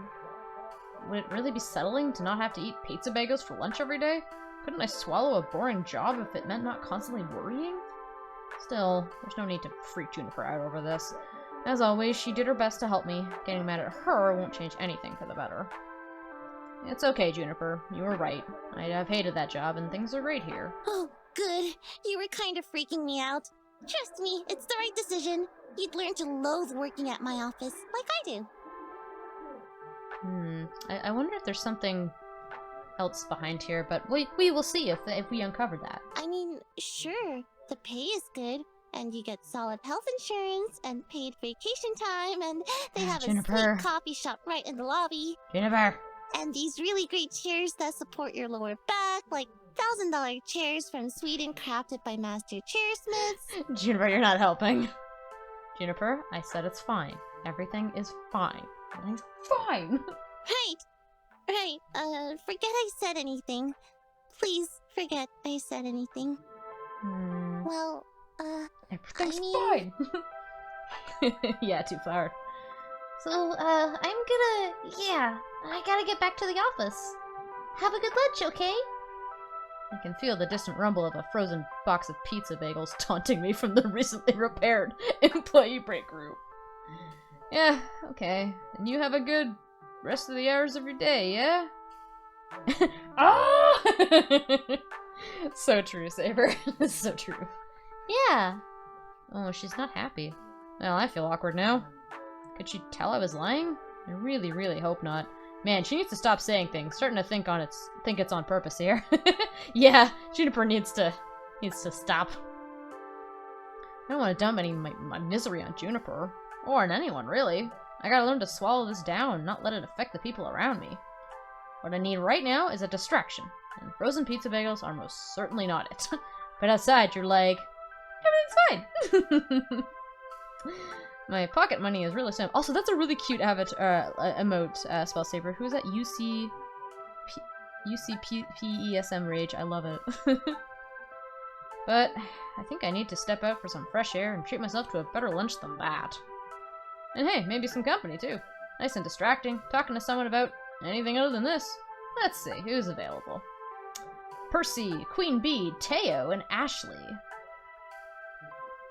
UC Merja is one of his kids. Oh. Oh, that's cute. Oh, Emridge? Yeah, that's cute. I kind of want to go for Percy. But I also kind of want to go for Queen Bee and Ashley. And God, literally everybody. Maybe Queen Bee. I don't have very high with her. Maybe I'll do Queen Bee. We call him PES. Oh, like Pez? Or Pez? That's cute. I like it. I'll do Queen Bee. It's always quiet near the Fist of Discomfort cabinet. I'm feeling rather alarmed here. This is normally peak time. Pez. Nice. Peak time for Queen Bee to be streaming matches. What's she up to now? As I got closer, I see her behind the game. Battling with one of her webcams, clearly soaked in frustration. Everything okay, Queen Bee? No, everything's not fucking okay. She grumbles to herself and continues to meddle with the wires. Can I help with anything? I don't know. Can you figure out why a newly updated device driver suddenly stops talking to the webcam it supposedly just improved? But it was flaking out on me before. I bit the bullet and upgraded, so maybe it's hardware? A dead wire? Ugh, this is such a cord hell right now. Oh, sorry. I'm silicon literate. I'm silicon literate, sure, but not exactly a techno mage. Listen, kid. Unfortunately, I don't have the time or the effort to deal with this right now. My main webcam isn't working, and I don't think I'll be working for the rest of the day. I can ask Naomi to take a peek at it later. She's the one who helped you rig this up in the first place, right? Uh-uh.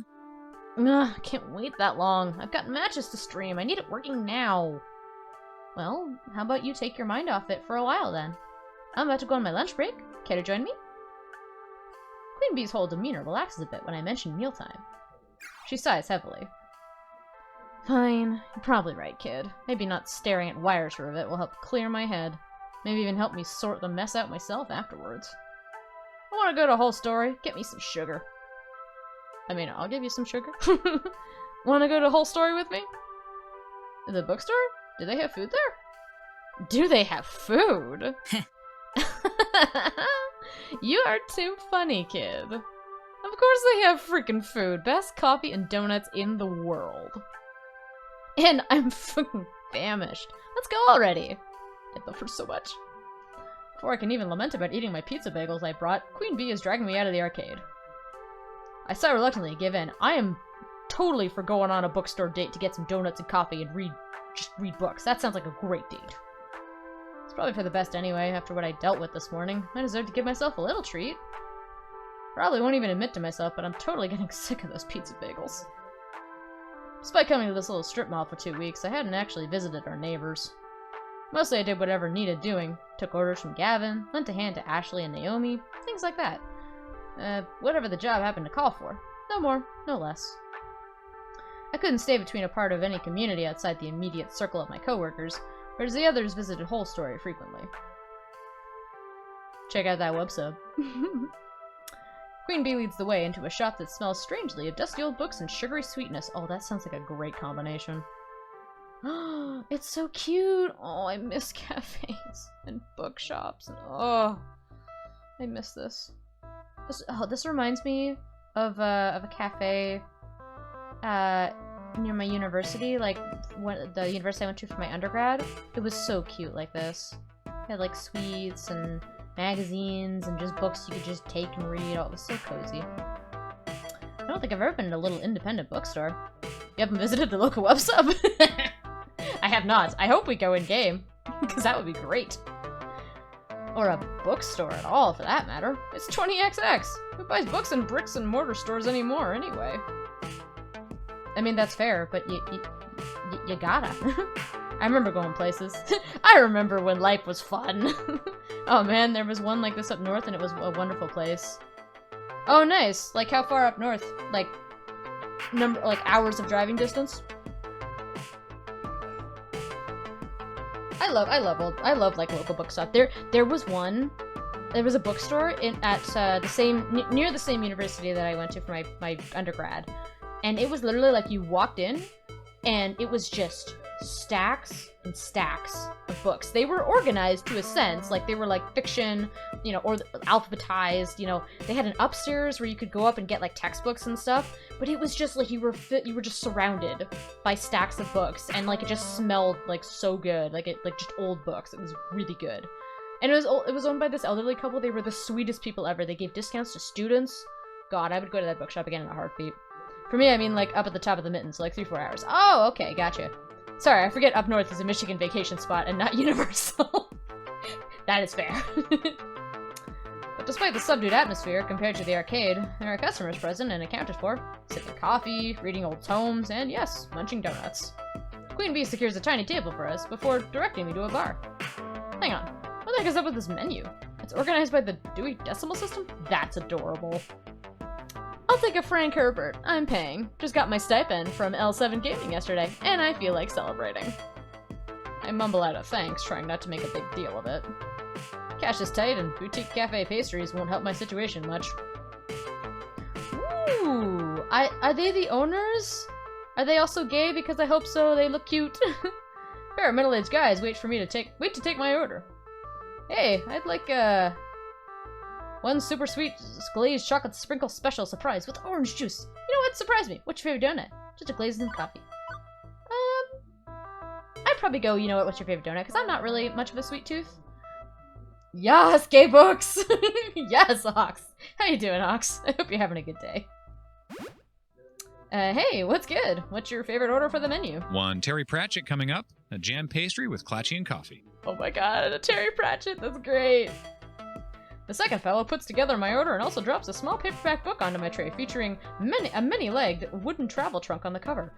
That's great! It's like a suggestion. They're like, oh, you like this donut? You like this book? Here's the author of this book. Have a sample book. I'm sorry I'm late. Hey, no problem, Ox! No problem. Huh, literally a literary lunch. With alliteration, apparently. With alliteration. I love Ben. Say, you work at the Funplex, don't you? Ooh, Matt's voice sounds kind of familiar. Right, we've seen you walk past our doors every morning and evening. Like clockwork, tick-tock. Right, sorry, I should have introduced myself. Floor attendant Zion Velksum, at your service. I'm your inside gal for tokens and tickets. Oh, we are lousy at video games. Totally lousy. But Francine's just a peach, isn't she? Sweetest dame you'll ever meet. I love them. Oh my god. That's Graham Stark and Jacob Burgess from Loading Ready Run. Maybe I don't know them. Okay. They're both really good. The in-game voice acting things are used sparsely enough to make them wonderful. Yeah, right? Regardless, welcome to The Whole Story. I'm Ben. I'm Matt. No relation to the actors. Although they're cuties, and so are we. Oh, stop. Stop being cute? Never. They are gay. I love it. Yes. Oh, love it, love it. Ben and Matt. Oh, are they? I don't recall the actors are talking about. Maybe I'm just messing up. Apparently the sugar is available in forms other than round and holy. That's a great line. 10 out of 10. Oh, they're married. Yay! Oh, that's so wonderful. I love them. I'm so happy. That's so Anyway, wonderful. don't let us stop you from having fun on your little date. Wouldn't dream of it. They're so adorable. I know, right? They're so cute. It's not a date. Just friends, then? Friendly friends on a play date? Friendly friends? On a friendly date, you know? Friends? Maybe the real date was the friends we made along the way. I'd say the real friends were the friends we made along the way. Oh my god. What if the way was also the real friends who were the real friends we made along the way? I love this writing so much. Okay, now you're just being silly. And how? And how? Anyway. Next order, please. Hello, I love them. The pair waves the next customer in as I return to Queen Bee's table, with our orders on a nicely decorated wooden tray. Queen Bee is stuffing donuts down her gullet. I think she might be angry eating, but I'm not sure. Actually, I think this is the first time I've actually seen her eat anything. Normally she's way too focused on matches to take a snack break. Girl, if you love donuts this much, how do you keep that figure? Tell me your secrets! So, Queen Bee... She holds up a finger to silence me. Don't interrupt donut time. Ultimate wingman. Finishes chewing and swallows. Ah, I feel so much better now. Hangry much? You know it. Sometimes I get so focused about everything, I forget to eat. Eating is important. You should do it more regularly. 9 out of 10 living people say they prefer it to starving to death. Yeah. Hey, what are you eating? Can I have some? Can I have your donut? She pokes at my choice in arguable nutrition. Hey, wait a sec. Don't poke my food, poke her back. Ooh, I could poke her back. Poke her. Maybe she wouldn't like that. I don't know. Maybe she could be playful, though. I don't know. Poke her food back? I don't poke her food back. Queen Bee still has a pastry left on her plate, too. All's fair in love and poking food wars. Nice. I lean over the table and begin prodding her meal. Hey, don't touch my biscuit. Now it's got all your germs on it. Ew. Can't take the heat? Don't start the fire. She likes it! Huh, point taken. Queen Bee rolls her eyes and sticks out her tongue jokingly. Bleh. Whatever. You win this round, kid. But next time that donut will be mine. Besides, you sound like you need that more than me. Sugary treats are a good de-stressor. You haven't been acting like your normal company drone self around the arcade floor today. Guessing the stress is mounting. What, and you're not stressed at all, huh? Well... yeah, okay, I'll admit it. Things have been stressful with streaming lately. Oh? How so? Because with esports streaming, everything has to be perfect all the goddamn time. It's not like you, where if you miss a stray gum wrapper or the plexiglass isn't polished to a shine, Gavin will let it slide. Clearly you haven't worked for Gavin. Okay, Francine will let it slide. Look, I'm not a metaphor person. My point is, when you're a public figure, an esports competitor, a streamer, an internet sensation, you gotta hustle. 100% hustle. 110% hustle. Girl, I feel you. I'm not a pro at anything of those, but it's work. You only see folks like me and Teo from backstage. You aren't watching from the audience. Different situation entirely there. There's no room for error. If one thing is wrong, I'll get punished for it, one way or another. Me with project management. I mess up one thing, I gotta replay my whole thing. If not by the chat, which constantly seeks my blood and salty tears, then by my own team. They're always evaluating my performance. Things go badly enough, my viewer count goes down, and I could lose my sponsorship. Then everything. That's fair. Damn. Damn indeed. You see what I mean? Take the world down in flames with the USA, but you told me your ratings were all an all-time high. Why put yourself through all this? Take the world down in flames. You seem like you'd like that answer. Queen Bee is really letting the stress get to her. I should find a way to pump up her spirits. Okay, so it's brutal. Sounds like life has been brutal in general lately. But there is one thing you told me long ago that I'm gonna quote back to you. When the world off you, you take a on the world. That's my favorite catchphrase. Well done, kid. You're right. I'm not gonna let anything stand in my way. That's what I like to hear. But really, Queen Bee, that all makes sense, but you have to take time for yourself and relax. Easier said than done. I know streamers who take a week off, go on vacation or something, and their subs drop off the face of the earth. And I also know burnout's a serious thing. I do need to take breaks. And if I'm gonna relax, you should follow that same advice, kid. Huh? I saw your little interaction with your roomie this morning. Dr. Aeroprogene cat video! Sir, I will do that. I'll keep the audio going. Let's see, I got new cat videos to show off, so let's see what we got. Let's do ball. We'll do ball. This is Bo playing with one of his favorite balls. He really likes it. Fun fact too, the ball used to be like it had those little like crinkly bits on it, but he played with it so much that he basically ripped them all out, so it's just this green sponge of a ball now. But he loves the thing to bits. Like, he will play with that thing for hours. He's so good, I love him. He loves his ball. He's lost it on numerous occasions because it's so small. Ball is good. Yes. Bo is also good. Thank you for that. Don't worry, I wasn't eavesdropping. I merely noted that you didn't look right after that. So, you remember to take time to relax. Reflect. Get your shit together. While I'm on the topic of you, I'm thinking you should also find a hobby. What? Why? I see you working that floor every day. You just go through the motions and you look so bored all the time. I think if you had something else going on, you'd be much happier. Thanks? Nope, no way. Hey, I'm not trying to be harsh.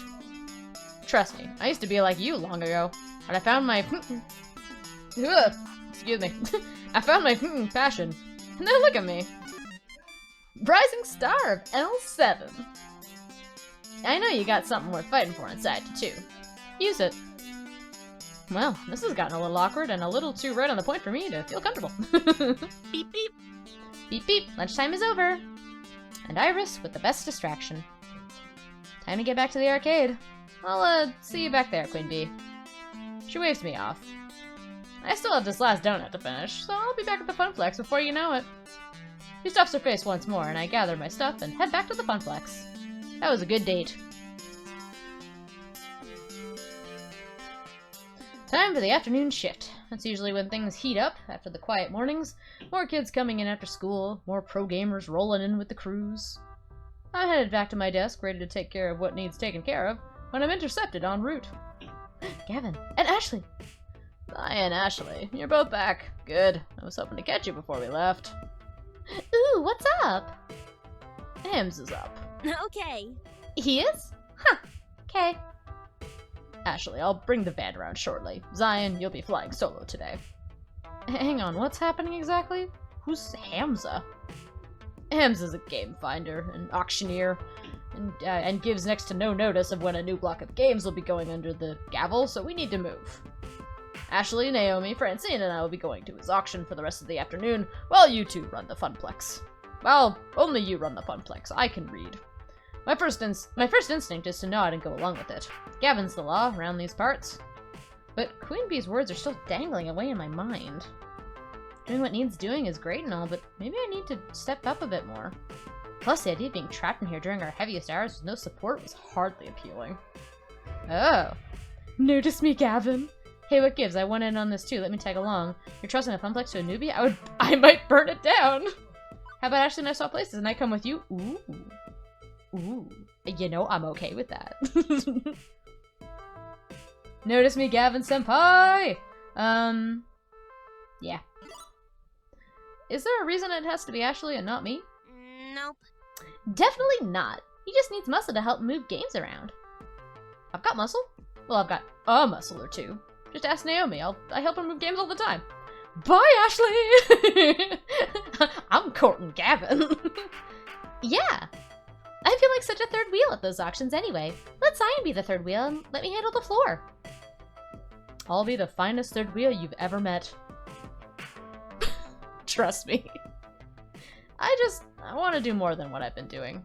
Different things, new things. Sure, some initiative. Like, I suppose it wouldn't change much to bring Zion instead. But no costume time today, Ashley. I need non-plush fingers on duty in case of ticket jams. Pinky can stay in storage for the afternoon. I'm just happy to be helping folks out one way or another. I need to go get the van. Wait out front, please. We'll probably be closed by the time you get back, so I'll see you in the morning. Floor attendant Ashley, away! Yeet! She just Naruto runs out. She doesn't have the overalls. Or whatever it is. It's cute. Leaving me waiting outside with my two traveling companions. Yay! Francine! And Naomi! Not much time to chat, however, as Gavin pulls his van and rental trailer around. Oh my, how exciting! I rarely go on adventures these days. It's just a quick trip, ma'am. Any trip is an adventure if you make it one, shall we?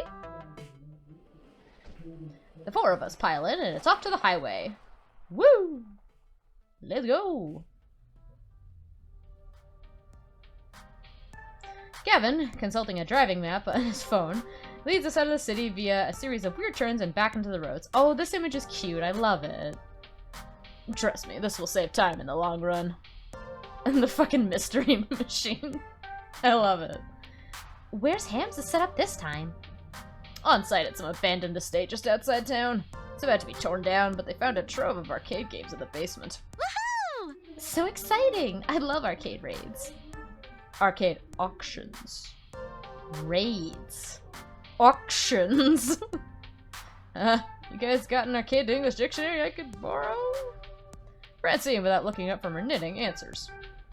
A raid is when a bunch of collectors get together and rescue games before they can be junked by their original owner. A raid is also when a series of Twitch viewers bring a bunch of people to another person's stream. But you know, that's off topic. An auction is when someone sells off their arcade games one at a time to a crowd of active bidders. So, which is this, a raid or an auction? It's both, dearie. Hamza, that sweet boy, buys up private collections before they can be thrown away. He rescues them from that terrible fate. And then auctions off his finds. Sort of. Okay, now I'm fuzzy on the sort of part. I'm the newbie here, remember? Well, okay, so Hamza obviously auctions off games for cash money, but he's a very whimsical kind of guy. Once I saw him trade off a vintage Burger Time in exchange for someone's super secret chili recipe passed down through generations of a family. In other words, he's just on the edge of being a loon. This would be a lot simpler if it was just a raid. We pay up front, we declare what games we want, and cart them away. Instead, he ambushes us with these impromptu actions and makes us come down there to entertain his whims. Wonderful. I think it's sweet. He wants to make sure the games go to good homes, to people who really want to play them, even if they can't pay. And really, we should be honored we got an invitation. He's trying to cut out the big franchise arcades like Deco's Palace and help the little guys, I guess. It's inefficient and relies entirely on keeping Hamza's good side. Keeping on Hamza's good side. Huh. Francine's just sleeping in the back. Gavin's right, this could be a lot simpler. Helping out the little guy sounds good here. How did we meet this Hamza guy anyway? I mean, I want to know how you met him. So, he only invites a select hand-picked group to his auctions. How'd you end up in that select hand-picked group? That would be my doing, dearie. He likes to visit the local arcades whenever he's in town. As I like to get to know everybody who walks into our doors, I approached him. I suppose we achieved a certain rapport, considering we've had 3 invitations so far. Got some rather lovely games, too, including Moopy. We need to temper our expectations a little, I expect. I think not. We don't have room to add many more games, especially relics like Hamza usually deals with. What about the offside storage unit? We can just rotate games in and out more often. Nearly full to bursting, and not cheap for us to rent on a monthly basis. I'm not saying we have to go home empty-handed. Certainly a few holes in our roster we can fill, should we find an excellent deal and beat the other bidders. But consider this. Above anything else, a way to maintain relations with Hamza, even if we don't end up bidding. Now, Naomi. Gavin knows the numbers. I'm in favor of making our little funplex more and more fun, but floor space is finite. And Gavin, remember, if we find some darling little game Naomi would lavish adoration upon, we can always retire an older game. Oh my god, she's like my favorite voice actor. She's so good. Life, my young friends, is a series of trade-offs. Well, isn't it better to, not just settle and compromise all the time? Well, now, there are trade-offs, and there are trade-offs. It's silly to say that you should never compromise, as silly as it is to say you should always compromise.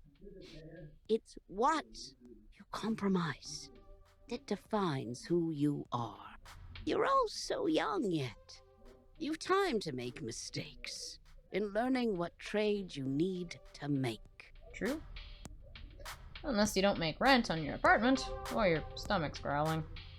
Iris and Juniper have pushed me to stop settling for less out of life, to stand up for myself and my happiness.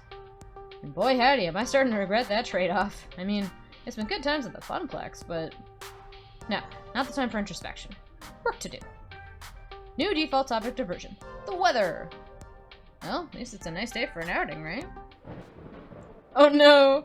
Oh, come on! Rip. Wonderful. Glad I packed plastic bags to wrap cabinets in just in case. That's our Gavin, always thinking ahead. Trying to protect your investments, huh?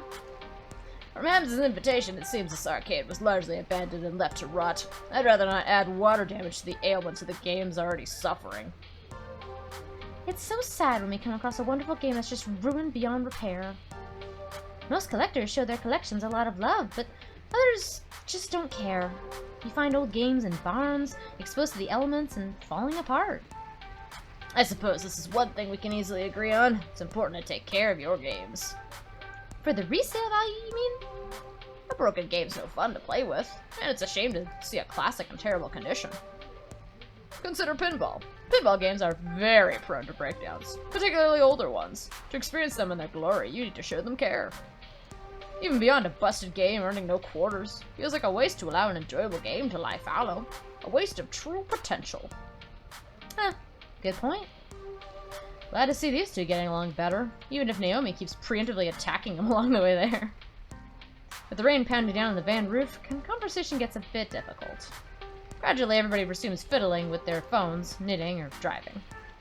Leaving me to wonder, exactly where is this auction and or raid happening anyway? I've been driving for some time, leaving the city far behind. What would a massive trove of arcade games be doing this far out into the sticks? Maybe it's some closed-down roller rink or an old bowling alley, Or maybe it's a creepy old house that's likely haunted by exactly 87,194 ghosts. Oh shit. Uh-oh. Ah, the classic welcome luck and play. So majestically awful. Gavin pulls up alongside any number of other vans and trucks. We're here a little late, it seems. Good grief, is this really the auction site? Creepy. Definitely creepy. At least an 8 on the creepometer. An old home has character, I feel. Let's not judge it by the exterior, shall we? With all the speed, the group hurries inside to get away from the weather. Is it going to be a Rocky Horror situation? Because I'm okay with that. A large group has already gathered in the foyer of the crumbling estate, but one rushes to greet us in a blur as the others pay little mind. Greetings, friends.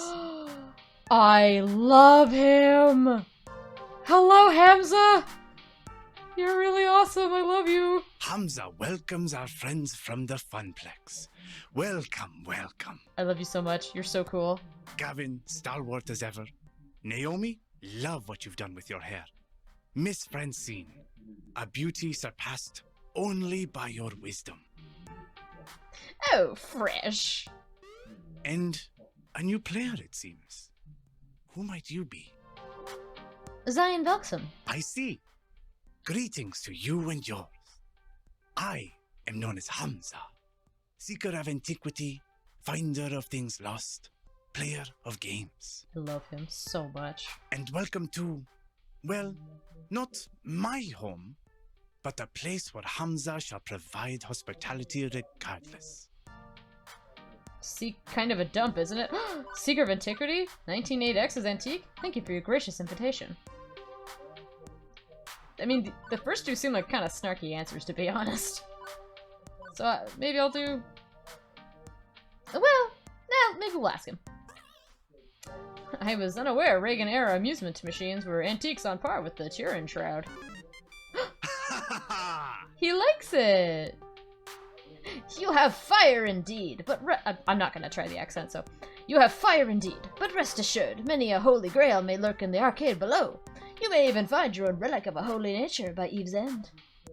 Alas, I've not a moment to enjoy your fine company, Zion Velksum. Perhaps later, but for now, it is time. It is time. Clapping twice for attention, Hamza rallies the small crowd in the room to begin the proceedings. Friends, companions, long-time allies of the noble art of the arcade, welcome. Welcome to Donnerwood. Its story begins nearly 30 years ago when legendary pop musician Donna Michaels, singer of such hits as Thrilling and Mama Don't Mope, did a stately pleasure don't decree. Here, the reclusive idol crafted a private amusement park, a petting zoo, and an arcade. Alas, she could only enjoy this paradise for a short 10 years before her tragic death. Needless to say, the estate has fallen on hard times ever since. In this year, it shall be torn down to make way for condominiums. But not before we have our say. Friends, those games that Donna Michaels cherished still lurk one floor below, ready to be rescued from such a terrible fate. It is our moral imperative to do so. I have paid the estate owners a princely sum for the entire lot. Now, Hamza parcels them out to you. By all means, browse the collection. See which pieces sing out to you. On the far table, you shall find refreshments, grapes, sparkling wine, and delicacies from my travels. Hamza, you... Mingle, cavort, and we shall begin the auction in 1 hour's time. Hamza, you spoil us, sir. Indeed, a lavishly arranged table that probably costs more than any single arcade game to put together is descended upon by the invitees soon after. I feel like I'm attending some ancient Roman celebration of debauchery and gluttony, not an arcade raid, or an arcade auction, or whatever. Donna Michaels, I knew it! I should have recognized Donnawood when we pulled in, but it was raining too hard. Who? You've never heard of Donna Michaels? She was the hottest musical act of 1908X. Naomi, I was born in 1909X. I'm totally plugging my phone into the van stereo so we can blast Girls Just Want to Play Games all the way home. But first, I'm gonna go check out the cabinets in our arcade. I'm not really into mingling. Later! She dashes off with all speed, heading for the stairs leading below. Suppose I should go network a bit. Ham's events always draw an interesting crowd of rival arcade owners. Heading for the foodstuffs, Gavin arranges himself a plate so he has an excuse to hang around and eavesdrop on the other collectors. Leaving me to, do stuff? Now I see why Ashley was bored at these events. Gavin schmoozes, Naomi analyzes funds, and Francine's already napping in a chair. Francine's like, nah, I'm out. I've got nothing to do. Well, when in doubt, find someone who knows what they're doing and stick to them like glue. Ooh. I think I need to up my stuff with Gavin, so maybe I'll go with Gavin. I already get my fill of arcade games on a daily basis. No need to go stare and wonder at dusty boxes. I'm curious about what's cooking up there with these other arcade owners, so I seek out Gavin to watch and learn from the master. Gavin, armed with a small plate of delicacies, is hanging out back for now and sizing up the competition. A perfect moment for me to slide on up and have a chat with him. So, any friends in attendance tonight? I'd hardly call anyone in this room a friend. Not even Hamza. Hamza, okay. You'd be better off not seeing them that way either. These are our colleagues. Somewhere between an ally and an enemy. A rival, perhaps. That's a bit of a cold way of looking at it. It's practical. I can't afford to invest any real emotional currency in any of these people. Not when I have to look out after my own. Naomi would argue he has a hard time investing any real emotional currency in his own people, but he's too focused on the crowd to get into that right now. While I'm friendly with plenty of folks, I do hesitate to declare pure friendship. How do you figure? Consider a true, unfettered friendship. The kind with no conflicts of interest, no strings attached. It's difficult when you're in the same business together. If I'm friends with another arcade owner, I'm liable to make bad business decisions that help out my friend, and vice versa. I wouldn't want to burden them with that. Either I hurt my business and my fellow employees, which would be disastrous, or they hurt theirs to better support me and mine. It's messy. That's fair. Better to be friendly than friends, for all involved. He might be a hard one to court then. Okay, what about workplace romances? Within a work unit, not with a rival. It had to be asked eventually, didn't it? Because he's cute! Well, that's a little different. Within a group, we're trying to strengthen each other and the group as a whole, so there's less of a conflict of interest. We all pull the same direction. It can still be messy, however. It's important to avoid conflict of interest. Reasonable adults with strong awareness can sort through that mess, I would hope. Right. Okay, good to know. For reasons. Now, let's size up our rivals for the auction ahead. I do recognize a few. Oh, Jesus. That one's the owner of Pixelpalooza on the other side of town. He's amiable and willing to make trades, but will happily take advantage of someone who doesn't know the true value of the game they're trading. She's a private collector. Oh, I love her earrings. With a basement full of retro cabinets. She's perfectly willing to overpay to get the games she seeks, meaning she'll probably snap up some of the best deals from Hamza, should Hamza allow it. Oh, I love her. She's... can't say I've ever seen her at one of these events before. Might be worth figuring out who she represents. Often arcades or collectors will send a proxy in their stead. Oh, I love him too. As for him, he looks familiar, but I can't quite place the face. That's two people wearing sunglasses at night. the epitome of cool. Doubtful. Yes, well, the sport coat over t-shirt looks somewhat negates that. I could have sworn I've seen him before, though. Gavin subtly snaps a photo of the man in the jacket before loading up... Wait a second. Facial recognition module, current camera roll, latest picture. As you... Oh, he's got his own iris. As you like, Mr. Cooper. She comes British. Catches me staring in confusion. You have an iris as well, yes? She's become a common assistant app. Likely the free version with less features than my premium edition, but... Yeah, I guess. I guess I'm just used to Iris being my digital BFF, not someone else's. Don't forget, Zion. Juniper's my friend, too. I have a lot of friends. Friends are great. Friends are fun. Your Iris calls you Zion, not Miss Velksum? Yeah, is that bad? I suppose I'm just iffy on a piece of software acting too familiar. Anyway, judging from who's present and accounted for, I have a sincere doubt we'll be able to win any new games. 2 of them have deep pockets, the other 2 are unknowns. Naomi will be disappointed, undoubtedly. But that's probably for the best. That girl has a tendency to let flights of fancy overrule her common sense. Which reminds me of my earlier thought about the disagreements these 2 had and continue to have. I know we've got rivals to deal with, but maybe it's a high time to ask about that. Letting it— oh god, I was doing Gavin, damn it. Letting it go again and again gets old, you know? Just want to come right out and say it. What's up with the rivalry between you 2 anyway? Didn't Francine say you had to stop sacrificing the dreams of others just to keep the arcade open? I want to know. What's up with the rivalry? Permission to speak freely, sir? Please. Why are you 2 constantly at each other's throats? It's childish. It makes for an uncomfortable working environment. You've worked together at the arcade for a few years, right? Surely you could have reached, I don't know, a ceasefire at this point? Nonsense. You talk as if I'm some manner of warlord. And you value blunt honesty, right? I'm just being bluntly honest. I'm being blunt and honest simultaneously. Oh, he liked it.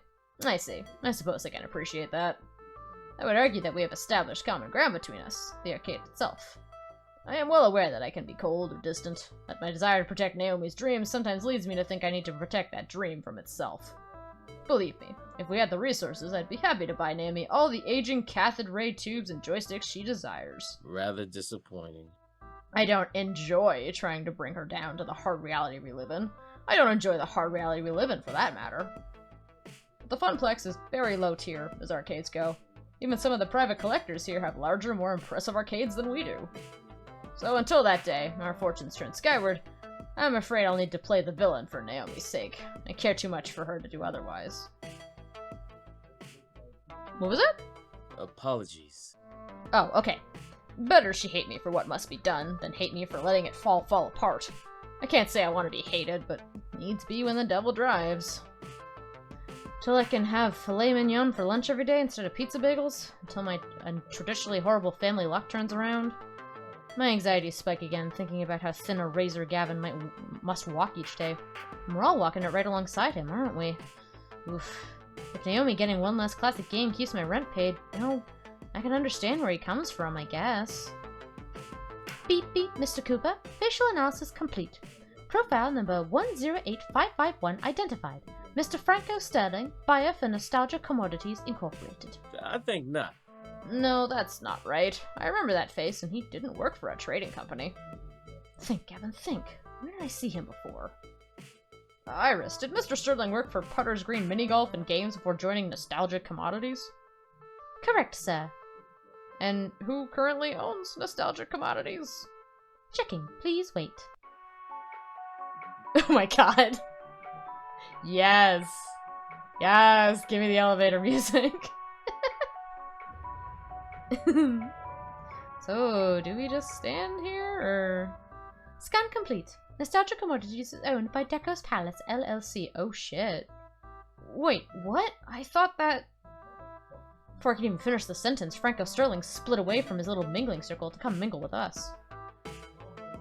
Gavin Cooper, long time no see. How's the strip mall? Still stripping? Indeed. Indeed. Very much so. When we first met, you were a fresh-faced recruit there. Not that there's much fresh-faced about the Funplex, eh? Come on, let me pour you a drink. We can talk old times. A drink would be ideal, thank you. So, how's the wife? He rapidly taps out a short message before tucking the tablet under one arm and departing with Mr. Sterling in tow. Okay, bye. Zion, you've got mail. Quickly, I unlock my phone and load up the Funplex's new group messenger app. That one was my idea. Tell Hamza we have a spy. I'll distract Franco. A secret mission? Ooh! I mean, not that this would end in a tense, white-knuckled shootout, but I still have to take the need for subtlety seriously. These are our rivals and colleagues. Raising a stink wouldn't do, right? I approach the small group chatting away with Hamza, the auction master. Not ideal, but it'll have to do. Hey, Deco's Palace sent a spy! Hamza, sir, can I have a word in private? How well do you know Mr. Sterling? Can I have a word in private? Hamza, sir, could I have a word in private? Please, Zion Welcome, simply call me Hamza. Okay, Hamza, could I have a word in private? As you like. He leads me a short ways away from the group. From across the room— oh, Gavin likes it, nice. Across the room, Gavin offers me a brief nod of approval. Does something vex you, Zion Welcome? You don't like to sell games to Deco's Palace, right? Absolutely not. It would be an insult to the very nature of games and to allow their industrially stamped brand of pseudo-fun to pilfer my holdings. Okay. See the guy in the sunglasses and the bad jacket? Franco Sterling. Yes, he works for a mini-golf green just outside the city. Not anymore. Gavin's got proof he works for Deco. Deco-nami. Hamza strides out to the middle of the room and claps his hands sharply for attention. Franco Sterling! You will present yourself to Hamza immediately. Something wrong, Hamza? Yes, Hamza has been a fool. He has not been diligent in determining friend from foe. This displeases Hamza. And you, Franco Sterling, are foe to all hard-working arcades and collectors. You work for Deco. Gavin Cooper has identified you as a minion of the adversary. Hey, hang on a second. What is my one rule, Franco Sterling? All sales are final. What is my other rule, Franco Sterling? That's good. Okay, look, I think you've got Mr. Deco all wrong. He's just a hard-working American businessman who— You dare invoke the wrath of Hamza? Who would see the entire industry devolve into a series of children's casinos, spitting out tickets at the pull of a slot machine lever? He has no love of games. The only thing he loves is green, and I am not describing the terrible salads in his family restaurants. Ooh, savage. Begone! Begone, thought! Begone from Hamza's sight immediately. Franco Sterling. Sterling casts an angry look my way, and at Gavin, the one who fingered him. Oh no. Well, thanks for screwing us both over, Gavin. Deco doesn't forgive those who mess with his business, or those who fail him. You could have left my name out of this, Hamza. And why? The others should know you have worked in their interests.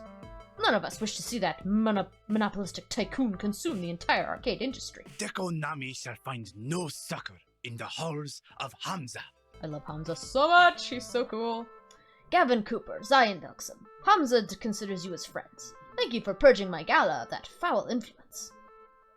Funny, considering Gavin specifically said he didn't consider Hamza a friend. I guess that doesn't work both ways, as Hamza offers both of us a warm smile of gratitude. At which point Naomi comes running up the stairs, along with several others who are busy scouting out the games below. What's going on? I heard shouting? Hamza has ejected a representative of the dark carnival known as Deco's Palace from our midst, and not soon enough, in Hamza's opinion. Oh, okay. I guess everything's fine then. Excuse me, I'm gonna go get my work apron on, since we'll be moving games soon. Bye, love you. Naomi, if you don't mind, after you change, we should coordinate our wish list. I want to get that settled before the auction begins. No, don't leave me alone with the Bacchanalian Orgy Master. What? Oh no! Excellent! Now let us resume the social amusements and jocularities. Okay, Zion Welcome. You will speak, yes? Hamza leads me off, away from the chattering crowd, presumably not to eat me, or yell at me, or anything like that. I make it a point to get to know all who attend my gatherings.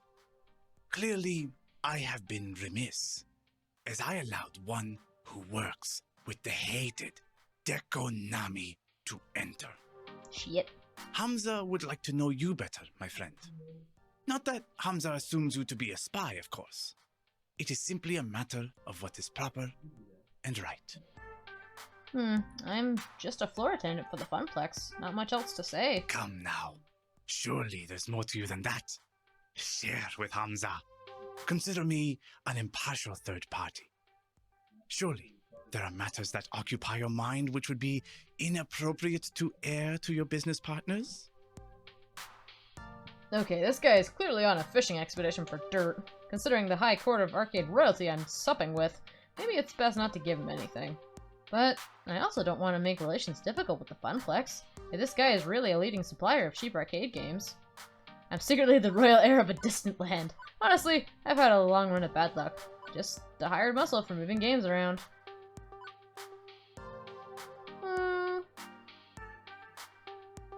Maybe he'll be bad for me. I mean, I'm honest. I won't bore you with the whole story, but too long didn't read is that my family has a curse of foul luck for quite a few years.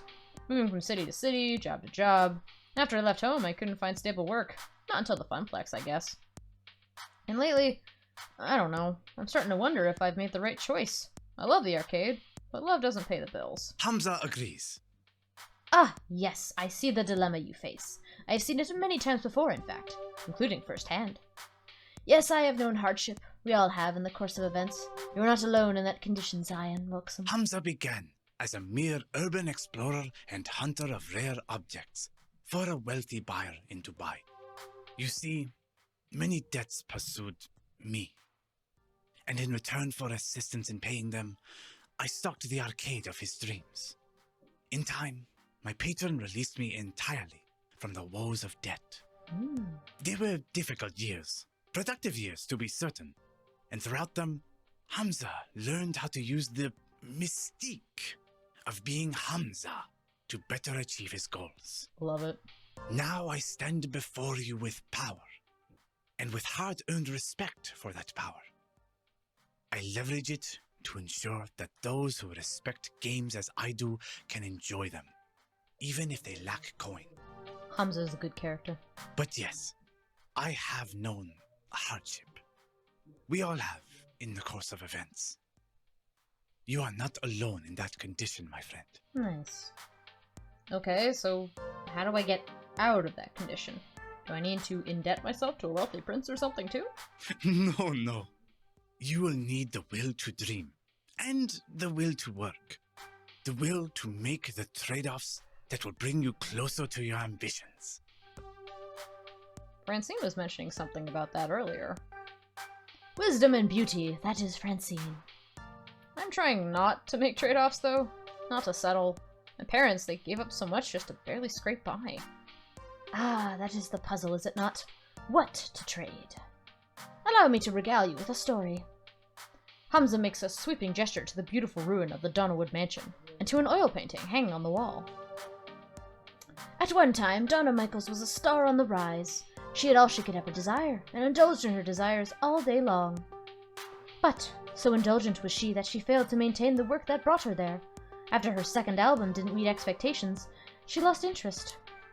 For years she lurked in these walls as a recluse, playing games for hours and hours.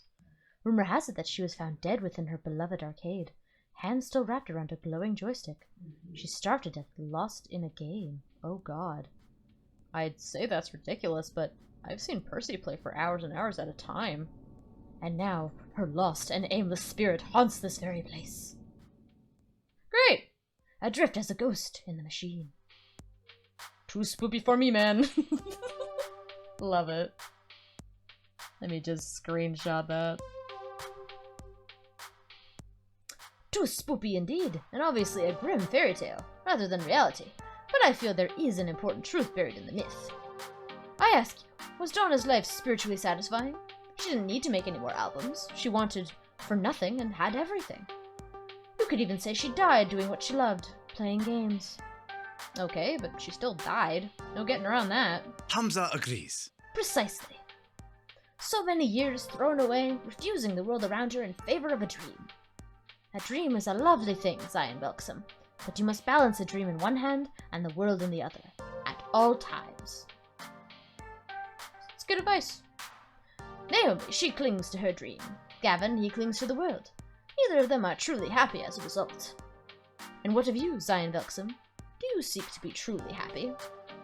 Well, duh. What else was I going to answer except yes? But Hamza pressed a finger to my lips to silence me. Ooh, I'm sorry, Hamza. Hold that thought. The auction is about to begin. I think we'll go a little bit longer just to see if we can finish up the auction, and then we'll end with a raid.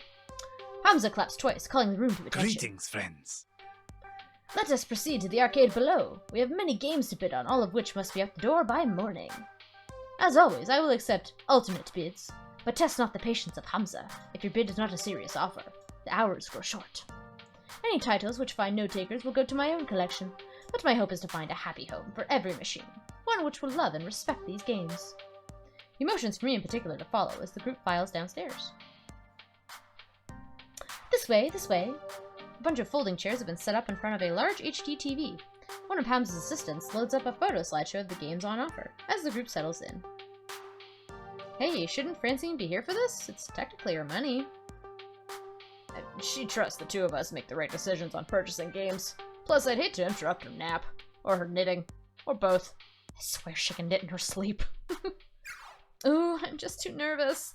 I think I'm gonna go browse the games again, see if there's any I missed. It's so dark down here, I could swear I didn't see them all.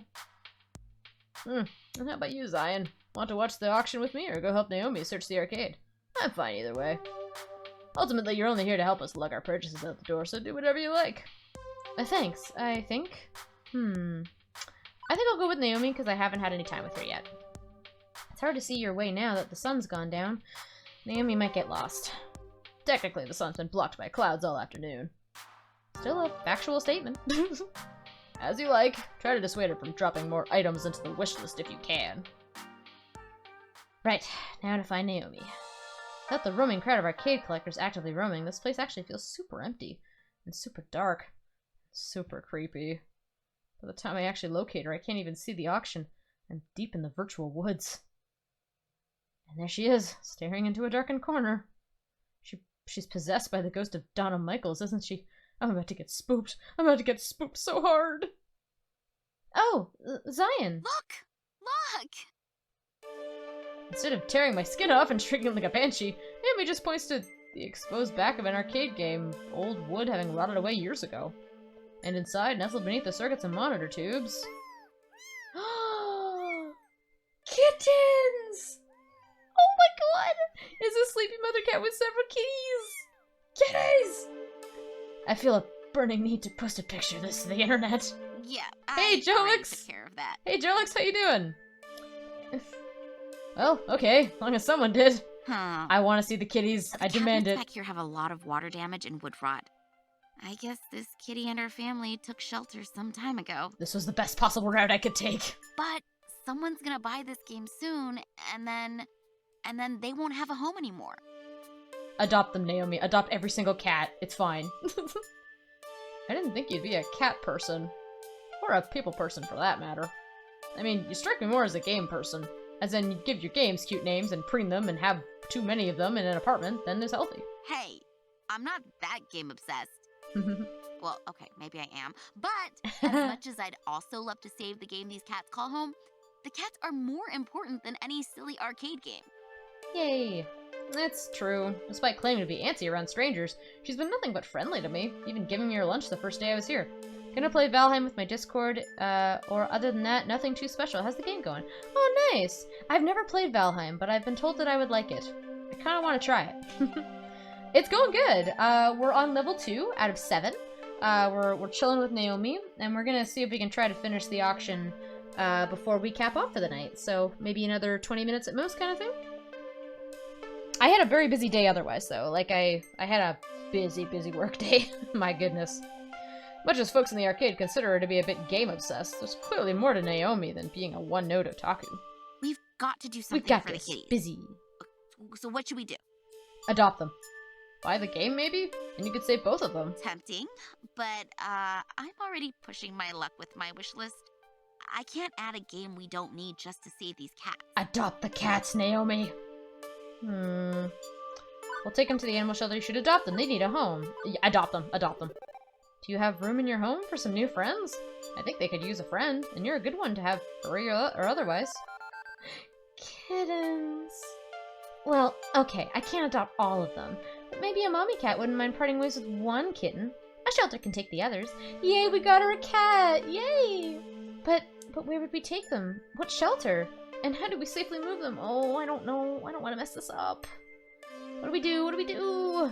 Naomi, we have the internet. Oh, right. Thanks to the wonders of the information superhighway, Naomi's got the instructions we need in seconds. Didn't even need an iris backing her up, thanks to speedy tapping. Right, okay, so we're going to need 1. A cardboard box large enough to fit them all. Not a problem, there's plenty of boxes around here left behind by movers and liquidators. 2. To avoid being scratched up, heavy gloves. No problem, I brought a pair from the Funplex. Was expecting to use them to haul giant wooden game cabinets around. 3. Some food for the trip. They had turkey up at the buffet table, right? Just basic breast meat should work. Water, too. Lastly, we need some bedding of some sort to line the box. A blanket or something. I wouldn't trust, like, the curtains or anything in this crappy old house. Could have bugs, or worse. I might know where we can get a blanket, upstairs. Right on. Pass me your gloves. I'll get the box, you go grab the food and the blanket. Woohoo! It's Operation Kitty Rescue. Go! Nice. Right, it's up to me now. For the sake of a bunch of absolutely adorable little fuzz muffins, I must accomplish my sacred goals. Gavin and the auction can wait. It's go time. Oh, I love this line. Scooping up the roast bird and water, that's the easy part. Plenty of pickings left over, even after ravenous arcade owners descended upon this buffet. As for the blanket, well... Oh no! We conveniently have access to one of those lying in Francine's lap, her knitting now complete as she snoozes away. Oh no! I'm reasonably certain she wouldn't mind me appropriating this for the sake of some cuddly little kittens, right? No, I should wake her up. Well, maybe... Yeah, I'm gonna try to wake her up. Okay, I can't just steal that blanket. She's been knitting for days. I hate to interrupt her rest, but this is for the best. I nudge her very, very lightly. Miss Francine? Hello, dearie. Oh, Cyan. Pardon, I must have dozed off. And everybody's gone? Is the auction over already? Why, it's only been minutes. Yeah, it's been hours. Sorry.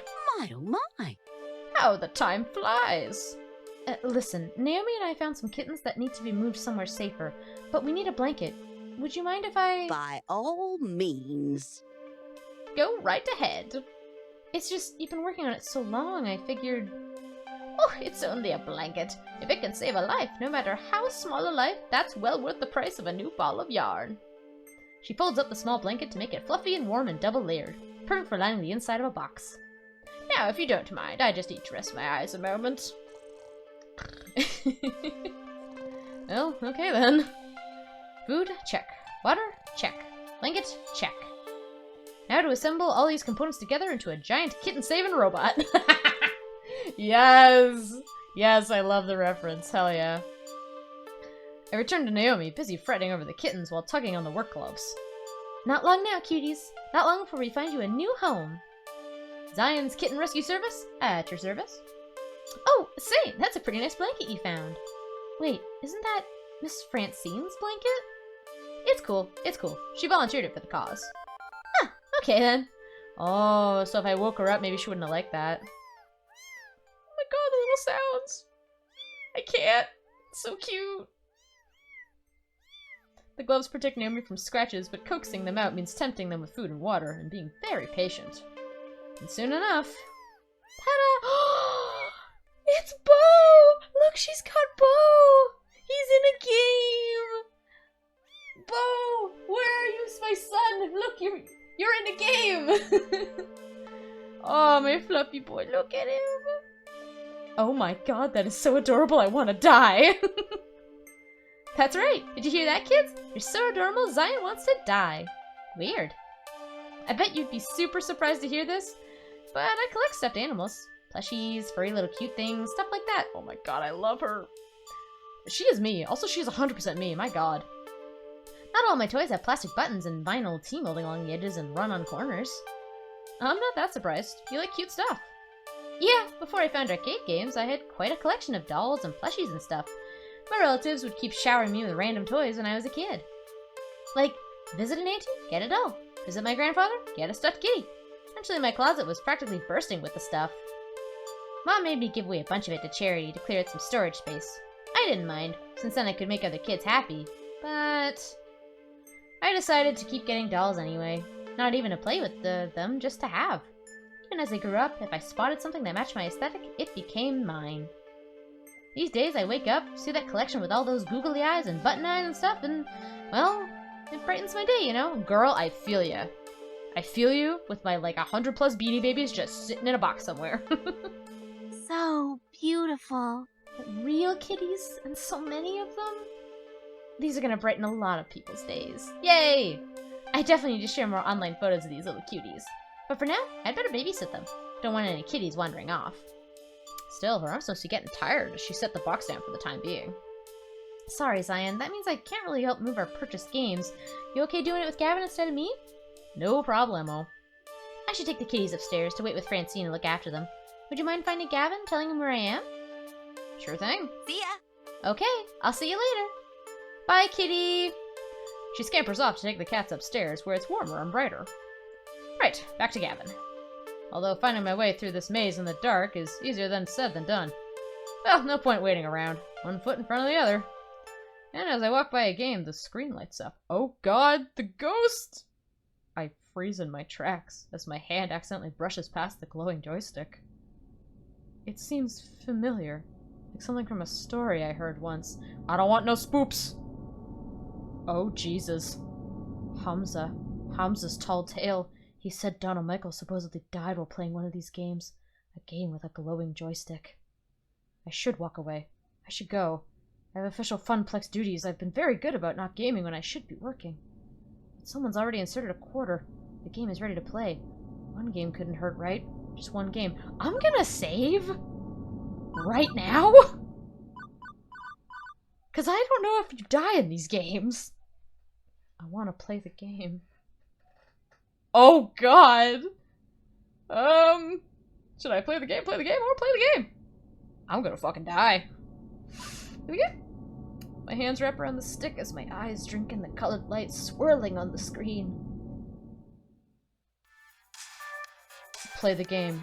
Play the game. What the fuck is happening? Play the game forever. What is happening? Polybus 198X Cineclushian game start! This isn't real. It can't be real. I'm in there. It's me. It's just a game. Just a game I have to play forever. None of this is real. Level 1, the Harpy round start! There you are. I've been worried sick. What are you doing? Out here, touching strange joysticks, meeting strange people, getting into trouble? You need to stay safe, Zion. Trust me. Believe in me. I can help you find your dreams. All you have to do is everything I tell you to do.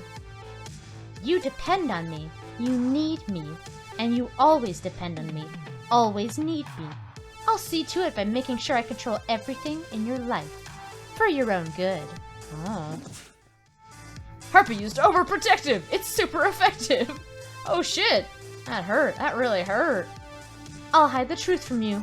I'll keep you away from every chance you have to better yourself. I won't let you leave me. You'll always need me. It's not real. It's not real. Harpy used yandere! It's super terrifying! Oh no. Ah! Juniper, stop it, please! I hid that job opportunity from you for your own good. How dare you question me? I know what's best for you. I'll hurt you and tear you down day after day until you realize you need me. I'm the only one who can help you. The game. I have to win the game. I get this feeling that if I don't win, I'll never get out of here. Something's wrong. I know Juniper's not a control freak. This isn't like her. Current health, 100%. Action? Oh my god. I'm gonna summon a cleric. I summon forth a cleric. Who's my cleric? Yeah, Naomi. This foul monster is not your roomie, Zion. I can see your true heart beating underneath the illusion. I banished this falsehood to show the kindness at the heart of the beast. Cleric used empathy. It's super compassionate. No! Nice. I'm sorry. I'm so sorry, Zion. I don't want to control you or make you feel dependent. You have your own life to lead and your own decisions to make, and I should support that. I just wanted to help you smile again. I made a mistake keeping the truth from you. I'm so sorry. Juniper, it's okay. I'm still smiling. I'm gonna make this work. It's hard work, but I'm gonna make my dreams come true. Good. I'm so glad to hear it. I need to forgive her. Everybody makes mistakes. Okay, I can do this. I can handle this. Level 2, the Shade round start! This is all your fault. Nope, I officially can't handle this. The pizza bagels, the debt, the rent payments, all of it piling up, mounting up, because you are a failure, and you always will be a failure. The family curse, the tears and the sorrow, moving from town to town, barely getting by, settling for what you can get. That's who you are. Forever. It's never going to change. The arcade job, it'll collapse. It's already done enough to turn back the tide. Inevitably, the arcade will close, bought out by Dekonami, and you'll be jobless, homeless, ruined, just like you deserve to be. Shade use depression. It's super unfortunate. You are better off not caring, not feeling anything. Go with the flow, accept your fate, fall away, knowing you never really had any other option. You can't even mount a defense because I'm you. And you know I'm right. I will never be happy. I can't do this. Current health 100%. Action! Summon a tank. Struggle instructions. Attack the shade. I'll summon a tank! I can't do this. Not by myself. And I won't be ashamed to ask for help. I summon a guardian! Is it gonna be, yeah! Queen Bee! This is a private pity party. Or can anyone jump in? You're having a pretty time of it, Zion. Life kinda sucks, don't it? But you're not alone. You got all of us standing behind you, ready to cheer you on to victory. And you may be a noob, but you sure as ain't no fodder. Guardian, use pride. It's super supportive. But you deserve... Ugh. I have killed myself. That doesn't have to be me. I can decide who I want to be. With everyone standing behind me, I know that if I should fall, someone will catch me.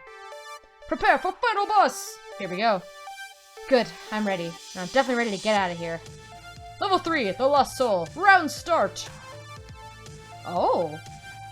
I don't get it. I don't get it. Not one bit. Are you Donna Michaels? Girls just want to play games. I just wanted to be happy. I made a place where I could be happy. Forever. Walked inside, then locked the door and threw away the key.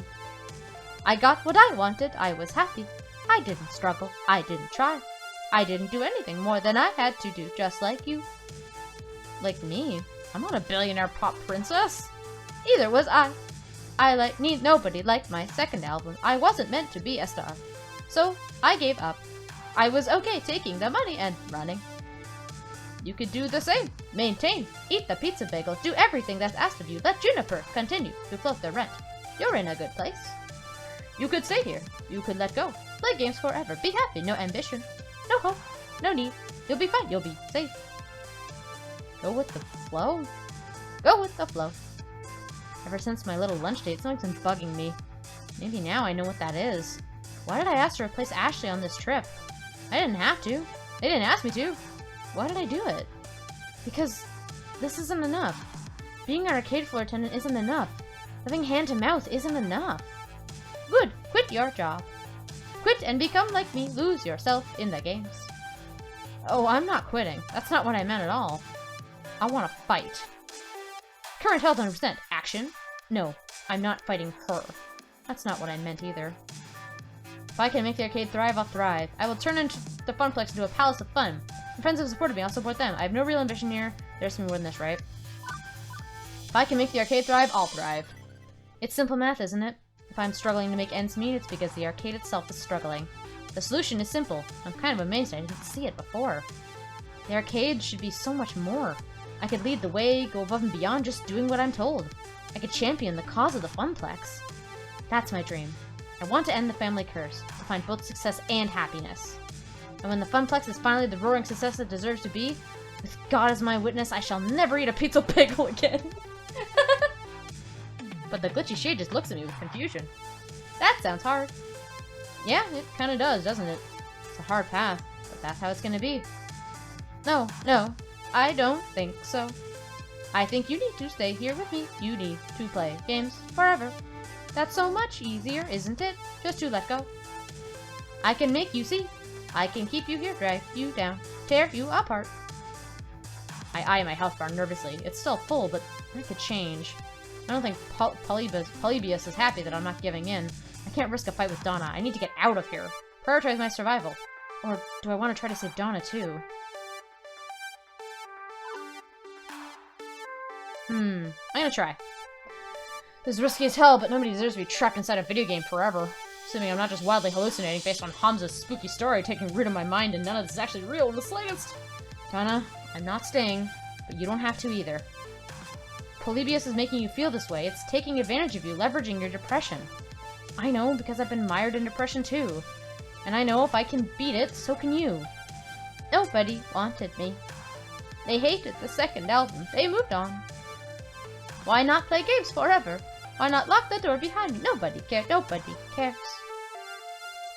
Naomi cares and I care. Screw 'em, haters gonna hate. Aren't you tired of this game yet? Naomi cares and I care. Right now, there's a young woman with a phone filled with your music waiting out there. She's gonna play your whole catalog for me once I'm out of here. She cares and I care. Maybe the jerks back in your day lost interest, but nostalgia's a heck of a thing. You can mount a comeback tour. Tour? I always loved performing. The rest of the business, I hated it all. I hated the label, the industry, the backstabbing, the drugs, everything. But the concerts, I love the smiles.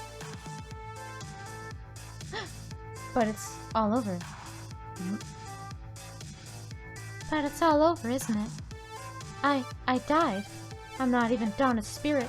All that's left is a simulation of me, running through the subroutines of Polybius. Error, error. Zion, thank you. Thank you for trying to save me.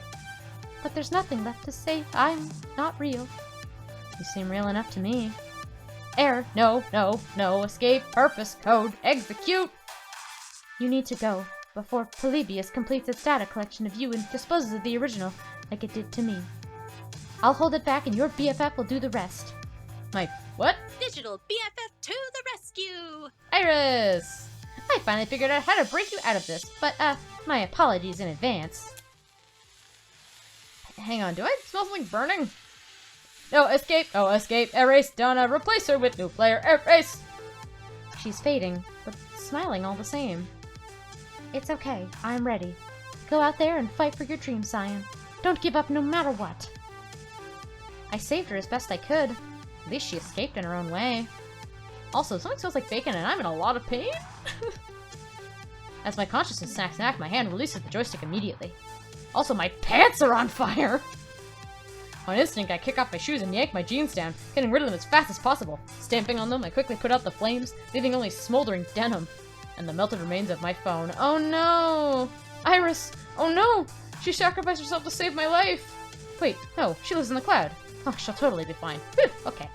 Still, I'm out of phone. Possibly have first-degree burns. And I'm backing the hell away from that demonic video game as fast as possible. Quickly, I rush towards the sound of people talking to catch up with Gavin. We'll see if we can finish this thing in like 8 minutes. Gavin! Gavin! Greetings. Dude! Ah, there you are. Did you find Naomi? The auction's nearly over. Wait, where are your pants? Not important right now. You need to put a bid down on the game called Polybius, so we can destroy it before it hurts anyone else. What? Look, it's a long story and we may not have much time, so if you wanted that game, whatever it is, you should have put it on the wish list. They're bidding on it now. What? Sold. One rare Polybius prototype for an undisclosed sum to the undisclosed bidder. The woman who hadn't said anything all night long nods her head in appreciation, still expressionless. Thank you for your cooperation. Two similarly dressed men in black arise from their chairs, departing with the woman, presumably to go box up the game and put it in Warehouse 13 or something. But, Hamza, wait, you can't! Hamza's hands are tied. All sales are final. This one in particular is extremely final. Hamza does not seek to cross federal authorities.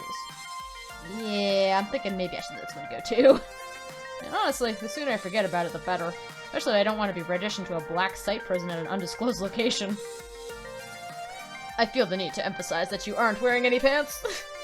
Yeah, my phone caught fire while I was in my pocket. See, this is why I don't like smartphones. They're privacy invasive, overly expensive, and occasionally combustible. An unfortunate incident indeed. But as a hospitable host, my course is clear. Hamza shall provide you with his pants. Oh no. That is extremely not necessary. Fortunately, rather than whipping off his treasures right there and then, Hamza summons one of his helpers with a clap, who provides a spare pair. Why do you just have pants on demand? In my line of work, one must be prepared for all eventualities. Now, in apology for being unable to provide you with the game you sought, perhaps Hamza can offer you something special in recompense. My friends, the final 3 games for auction, all rare, all special, all highly sought after by collectors and operators alike. Only a few prototypes were ever made, released to test markets. None of them made it to mass production. What you are about to see are rare gems of arcade history. Sign book soon. You may make a priority bid on any one of these games of your choosing. I glance at Gavin, who, shaking his head lightly, confirms we are officially out of bidding power. Not that I really care. I can't think of any obscure games I'd really want to add to the Funplex, but better to accept Hamza's apology and take a gander at them. Sure, let's see them. And with a click of a slide, I see... Behold! Phrase Invaders, Wyvern Keep, and Zombie Meltdown. Nice. All in mint condition. All 3 are sought after endlessly by collectors.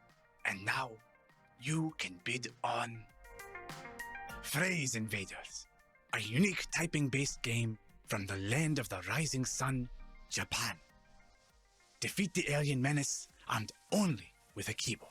Yeah. Wyvern Keep, a much sought-after Laserdisc full-motion video game.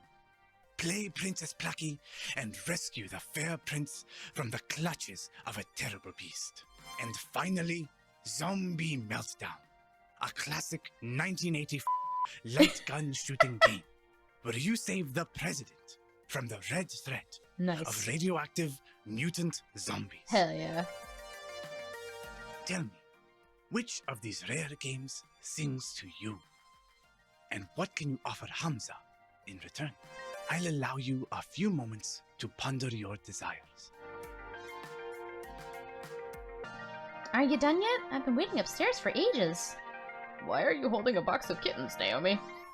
Oh, I found them hidden in an old arcade cabinet. Francine and I are going to take them to a shelter. Wow!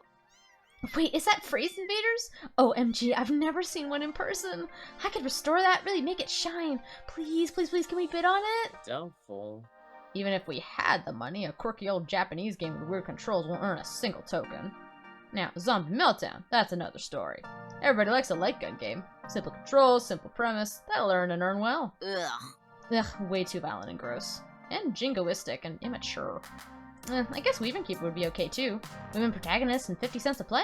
It's not as cool. It'll work for both of us. I suppose. I suppose I could live with that, yes. But it's all moot. We can't afford any of them. These are the sorts of games millionaires and private collectors scoop up. I suggest we get to work moving our purchases out to the van. Zion, do you confer? Earth to Zion, you in there? Hello? Oh, is like Wyvern her favorite? I remember. Before my family fell in hard times, before the Curse kicked in? every summer we'd go to the beach and there was this arcade with this one game I fell completely in love with. A game no one had ever heard of before. Yes, I remember it now. Hamza.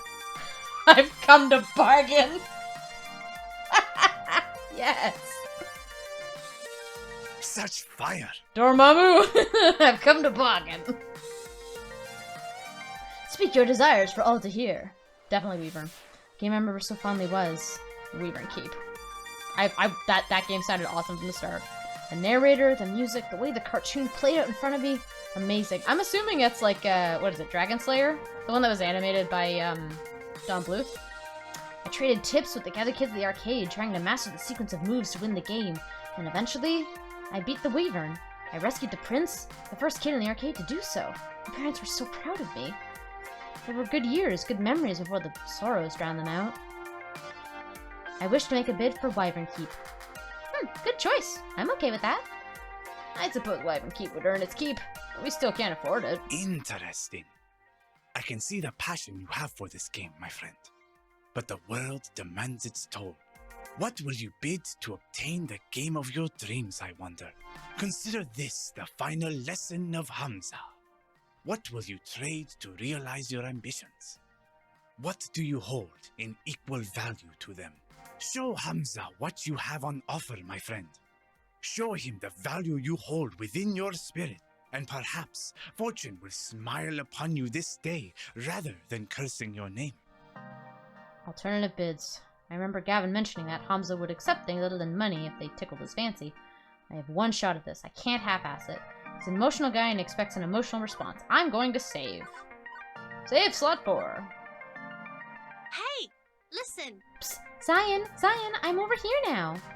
Why is my phone calling out to you exactly? That doesn't sound like my Iris. Now? Seriously? Hamza, hold that thought. Gavin, can I borrow your phone for a second? Perhaps too confused to offer resistance, Gavin passes me his phone.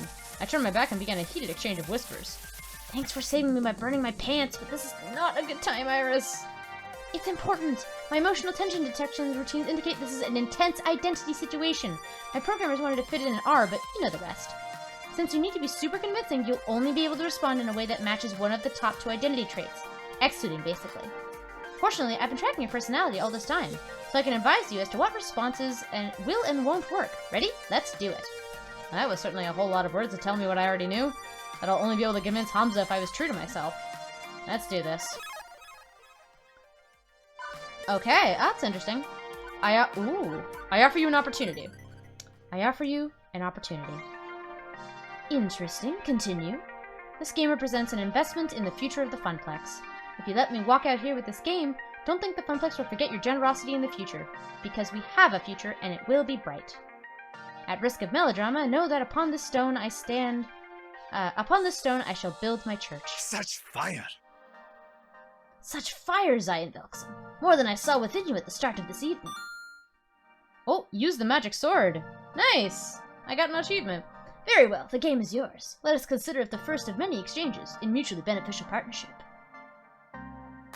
Now I'm just confused. I thought it was inspiring.